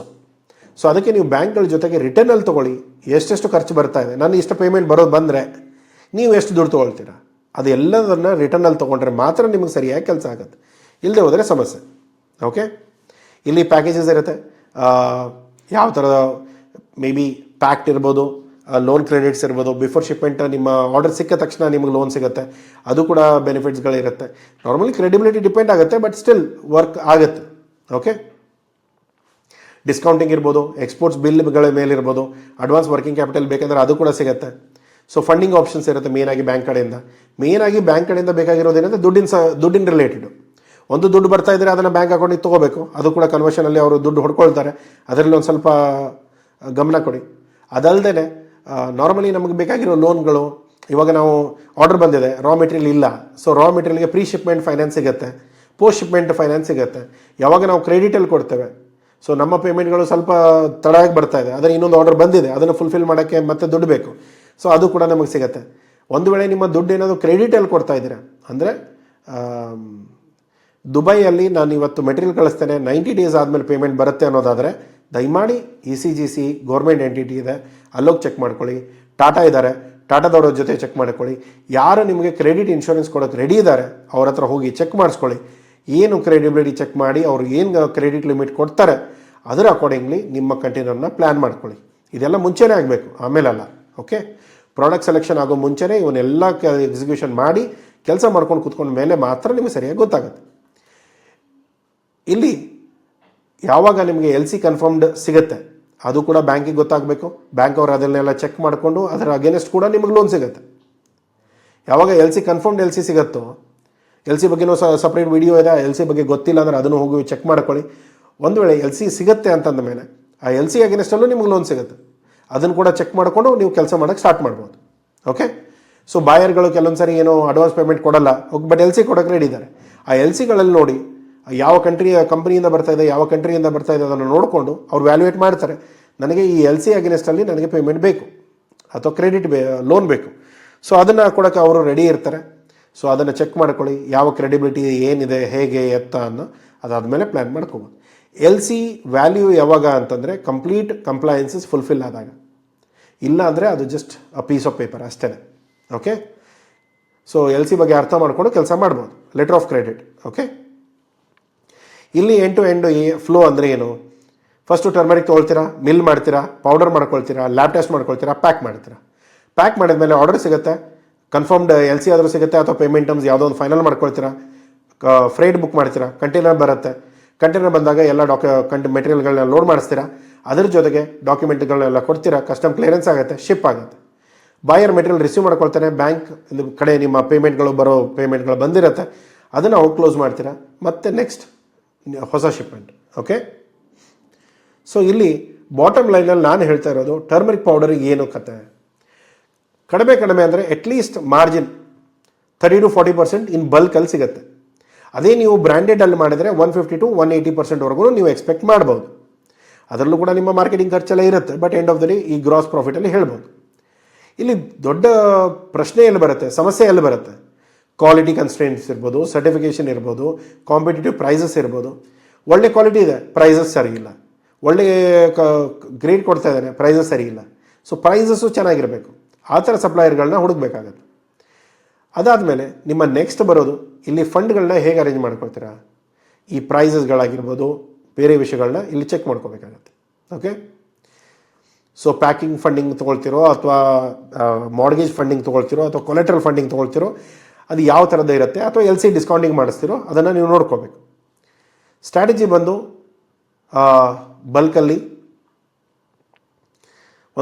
ಬಲ್ಕಲ್ಲಿ ಸ್ಟಾರ್ಟ್ ಮಾಡಿ, ಇಲ್ಲಿ ಒಂದ್ಸರಿ ಬಾಯರ್ಗಳ ನಂಬಿಕೆ ನಿಮ್ಮ ಮೇಲೆ ಬಂತು ಅಂದರೆ, ಒಳ್ಳೆ ಕ್ವಾಲಿಟಿ ಕೊಡ್ತಾ ಇದ್ದೀರಾ, ಗ್ರೇಡ್ ಕೊಡ್ತಾ ಇದ್ದೀರಾ, ನಿಮ್ಮ ಸಪ್ಲೈ ಚೇಂಜ್ ಮಾಡೋಕ್ಕೆ ಹೋಗಬೇಡಿ. ದುಡ್ಡಿನ ಆಸೆಗೆ ಬಿದ್ದು ₹1 ಹೆಚ್ಚಿಗೆ ಖರ್ಚಾದರೂ ಚಿಂತೆ ಇಲ್ಲ, ಒಳ್ಳೆ ಕ್ವಾಲಿಟಿ ಕೊಡೋ ಕೆಲಸ ಮಾಡಿ. ತುಂಬ ಜನ ಇಂಡಿಯಾದಲ್ಲೂ ಕೂಡ ಸಮಸ್ಯೆಗಳಿದೆ. ನಾವು ಬರೀ ಬಾಯರ್ಗಳು ಮೋಸ ಮಾಡಿ ಹೋಗ್ತಾರೆ ಆ ಥರ ಅಲ್ಲ. ಇಂಡಿಯಾದಲ್ಲಿ ಎಕ್ಸ್ಪೋರ್ಟರ್ಸ್ ಕೂಡ ತುಂಬ ಕ್ವಾಲಿಟಿಯಲ್ಲಿ ಪೆಟ್ಟು ತಿಂತಾರೆ. ಏನಂತಂದರೆ, ಈಗ ಒಬ್ಬರ ಸಪ್ಲೈಯರ್ ಕಡೆಯಿಂದ ಒಳ್ಳೆ ಮೆಟೀರಿಯಲ್ ಬರ್ತಾ ಇದೆ, ಇನ್ನೊಬ್ಬ ₹1 ಕಡಿಮೆ ಕೊಟ್ಟಿದ್ದಾನೆ, ಅವನ ಹತ್ರ ಹೋಗಿ ಲೋ ಗ್ರೇಡ್ ಪರ್ಚೇಸ್ ಮಾಡ್ತಾರೆ. ಅದನ್ನು ಎಕ್ಸ್ಪೋರ್ಟ್ ಮಾಡಿಕೊಂಡು ಕೆಲಸ ಹಾಳಾಗುತ್ತೆ. ಅದನ್ನು ಮಾಡ್ಕೊಳ್ಳೋಕೆ ಹೋಗಬೇಡಿ. ಇಲ್ಲಿ ನೀವು ಮಾಡಬೇಕಾಗಿರೋ ಫಸ್ಟ್ ಕೆಲಸ ಏನಂದರೆ, ಪ್ರೈವೇಟ್ ಲೇಬಲಿಂಗ್ ಮಾಡ್ತಾಯಿದ್ದೀರೋ, ಅಥವಾ ನಿಮ್ಮ ಲೇಬಲಲ್ಲಿ ಕಳಿಸ್ತಾ ಇದ್ದೀರೋ, ಅಥವಾ ಬಲ್ಕಲ್ಲಿ ಮಾಡ್ತಾಯಿದ್ದೀರೋ ಅದನ್ನು ನೋಡ್ಕೊಳ್ಳಿ. ಪ್ರೈಸಸ್ಗಳನ್ನ ಅದರ ಅನುಕೂಲವಾಗಿ ಕ್ಯಾಲ್ಕುಲೇಟ್ ಮಾಡ್ಕೊಳ್ಳಿ. ಸರ್ಟಿಫಿಕೇಟ್ಸ್ ಏನಿದೆ ಅದನ್ನು ಪ್ರಾಪರಾಗಿ ಚೆಕ್ ಮಾಡ್ಕೊಳ್ಳಿ. ಆರ್ಗ್ಯಾನಿಕ್ ಇರ್ಬೋದು, EU ಸರ್ಟಿಫಿಕೇಟ್ ಇರ್ಬೋದು, US FDA ಇರ್ಬೋದು, ಚೆಕ್ ಮಾಡ್ಕೊಳ್ಳಿ. ಅದನ್ನೆಲ್ಲ ಕೆಲಸ ಮಾಡ್ಕೊಳ್ಳಿ. ಓಕೆ, ಸೊ ಇಲ್ಲಿ ಬಂದು ಪ್ರೈಸ್ ಲಿಸ್ಟ್ ಇದೆ. ಸೊ ಪ್ರೈಸಸ್ ನಿಮಗೆ ಮ್ಯಾಚ್ ಆಗಲಿಲ್ಲ ಅಂತ ಹೇಳಿಬಿಟ್ಟು ನನ್ನ ಪ್ರೈಸಸ್ನ ತಪ್ಪಂತ ಹೇಳಬೇಡಿ. ನನ್ನ ಪ್ರೈಸಸ್ ನನಗಿದೆ, ನಿಮ್ಮ ಪ್ರೈಸಸ್ ನೀವು ವರ್ಕೌಟ್ ಮಾಡ್ಕೊಳ್ಳಿ, ಬಟ್ ಇದೇ ರೀತಿಯಲ್ಲಿ ವರ್ಕೌಟ್ ಮಾಡ್ಕೊಳ್ಳಿ ಅಷ್ಟೇ. ಸೊ ರಾ ಮೆಟೀರಿಯಲ್ ಎಷ್ಟಕ್ಕೆ ಸಿಕ್ತು? ₹109 ಸಿಕ್ಕಿದೆ. ಪ್ರೊಸೆಸಿಂಗು, ಗ್ರೇಡಿಂಗು ಎಲ್ಲ ಸೇರಿಬಿಟ್ಟು ₹10 ಹೋಗಿದೆ. ಪ್ಯಾಕೇಜಿಂಗ್ ಬಂದು ಒಂದು ₹6 ಖರ್ಚಾಗಿದೆ. ಇದೆಲ್ಲ per kg ಆಯಿತಾ. Local transportation, warehousing, compliances ಮತ್ತು ಸರ್ಟಿಫಿಕೇಟು ಎಲ್ಲ ಸೇರಿಬಿಟ್ಟು ₹131 ನನಗೆ ಹತ್ತರ ಖರ್ಚು ಬಂದಿದೆ. ಅದೇ ನೀವು 18,000 kg ಒಂದು ಕಂಟೈನರಿಗೆ ಕಳಿಸುವಾಗ ಎಷ್ಟು ಖರ್ಚು ಬರುತ್ತೆ ಇಲ್ಲಿದೆ. ಓಕೆ, ಸೊ ಈಗ 23 ಲಕ್ಷ ನನ್ನ ಹತ್ರ ಬೇಕಾ? ಅದು ಬೇಕಾಗುತ್ತೆ. ನಾರ್ಮಲಿ ಅಡ್ವಾನ್ಸ್ ಪೇಮೆಂಟ್ ಬರದೇ ಹೋದರೆ ಇದೆಲ್ಲ ದುಡ್ಡು ನಿಮ್ಮ ಹತ್ರ ಇರುತ್ತೆ. LCಯಲ್ಲಿ ನೀವು ಡಿಸ್ಕೌಂಟಿಂಗ್ ತೊಗೊಳ್ಬೋದು, ಬಟ್ ಆದರೆ LC ಕೂಡ ನಿಮ್ಮ ಕಂಟೈನರ್ ಶಿಪ್ ಆಗಿ ಅವ್ರು ಕೇಳಿರೋ ಡಾಕ್ಯುಮೆಂಟ್ ಎಲ್ಲ ಸಬ್ಮಿಟ್ ಮಾಡಿದ ಮೇಲೆ ನಿಮಗೆ ದುಡ್ಡು ಬರುತ್ತೆ, ಮುಂಚೆ ಬರೋಲ್ಲ. ಸೊ ಹಾಗಾಗಿ ಸಮಸ್ಯೆಗಳಾಗುತ್ತೆ. ಸೊ ಇಲ್ಲಿ ಫ್ರೇಟ್ ಆ್ಯಂಡ್ ಇನ್ಶೂರೆನ್ಸ್ ಎಲ್ಲ ಸೇರಿಬಿಟ್ಟು ಒಂದು ₹21 ಫ್ರೇಟ್ ಇರುತ್ತೆ. ಅದು ಎಲ್ಲ ಬಾಯರ್ ಕೊಡ್ತಾರೆ, ನಿಮ್ಮ ಕೈಯಿಂದ ಏನು ಹಾಕೋದಿಲ್ಲ, ಬಟ್ ಆದರೂ ಕೂಡ ಖರ್ಚು ತಾನೆ. ಇನ್ಶೂರೆನ್ಸ್ ಬಂದು ಒಂದು ₹0.84. ಸೊ ಆಲ್ಮೋಸ್ಟ್ ಒಂದು ₹15,000 ಅಲ್ಲಿ ಬರುತ್ತೆ. ಸೊ ಇಲ್ಲಿ ನಿಮ್ಮ 23 ಇದ್ದದ್ದು ಇಲ್ಲಿ 27 ಆಗುತ್ತೆ. ಸೊ ಇಲ್ಲಿ ನಾವು ಚೆಕ್ ಮಾಡಬೇಕಾಗಿರೋದು ಏನಂದರೆ, ಪ್ರೈಸಸ್ ನಾವು ಎಷ್ಟಕ್ಕೆ ಸೇಲ್ ಮಾಡಿದ್ವಿ, ನಾವು ಎಷ್ಟಕ್ಕೆ ಮಾರಾಟ ಆಗುತ್ತೆ ಆ ರೇಟು. CIF ರೇಟ್ ಏನಿದೆ ಅದು ಗ್ರಾಸ್ ಪ್ರಾಫಿಟ್ಟು ಖರ್ಚುಗಳಿಗೆಲ್ಲ ತೆಗೆದುಬಿಟ್ಟು ಸೊ ನಾವು ಮೈನಸ್ ಮಾಡಿದಾಗ ನಮ್ಮ ಹತ್ರ ಉಳಿದಿರೋ ದುಡ್ಡು ಇಷ್ಟು ಇರುತ್ತೆ. ಅದೇ ನೀವು ಮಾರ್ಜಿನಲ್ಲಿ ಕನ್ವರ್ಟ್ ಮಾಡಿದರೆ ಒಂದು 39%ವರೆಗೂ ಮಾರ್ಜಿನ್ಸ್ಗಳು ಬರುತ್ತೆ. ಓಕೆ, ವರ್ಕಿಂಗ್ ಕ್ಯಾಪಿಟಲ್ ಬಂದು 23ರಿಂದ 25 ಲಕ್ಷ ಮಿನಿಮಮ್ ಬೇಕಾಗತ್ತೆ.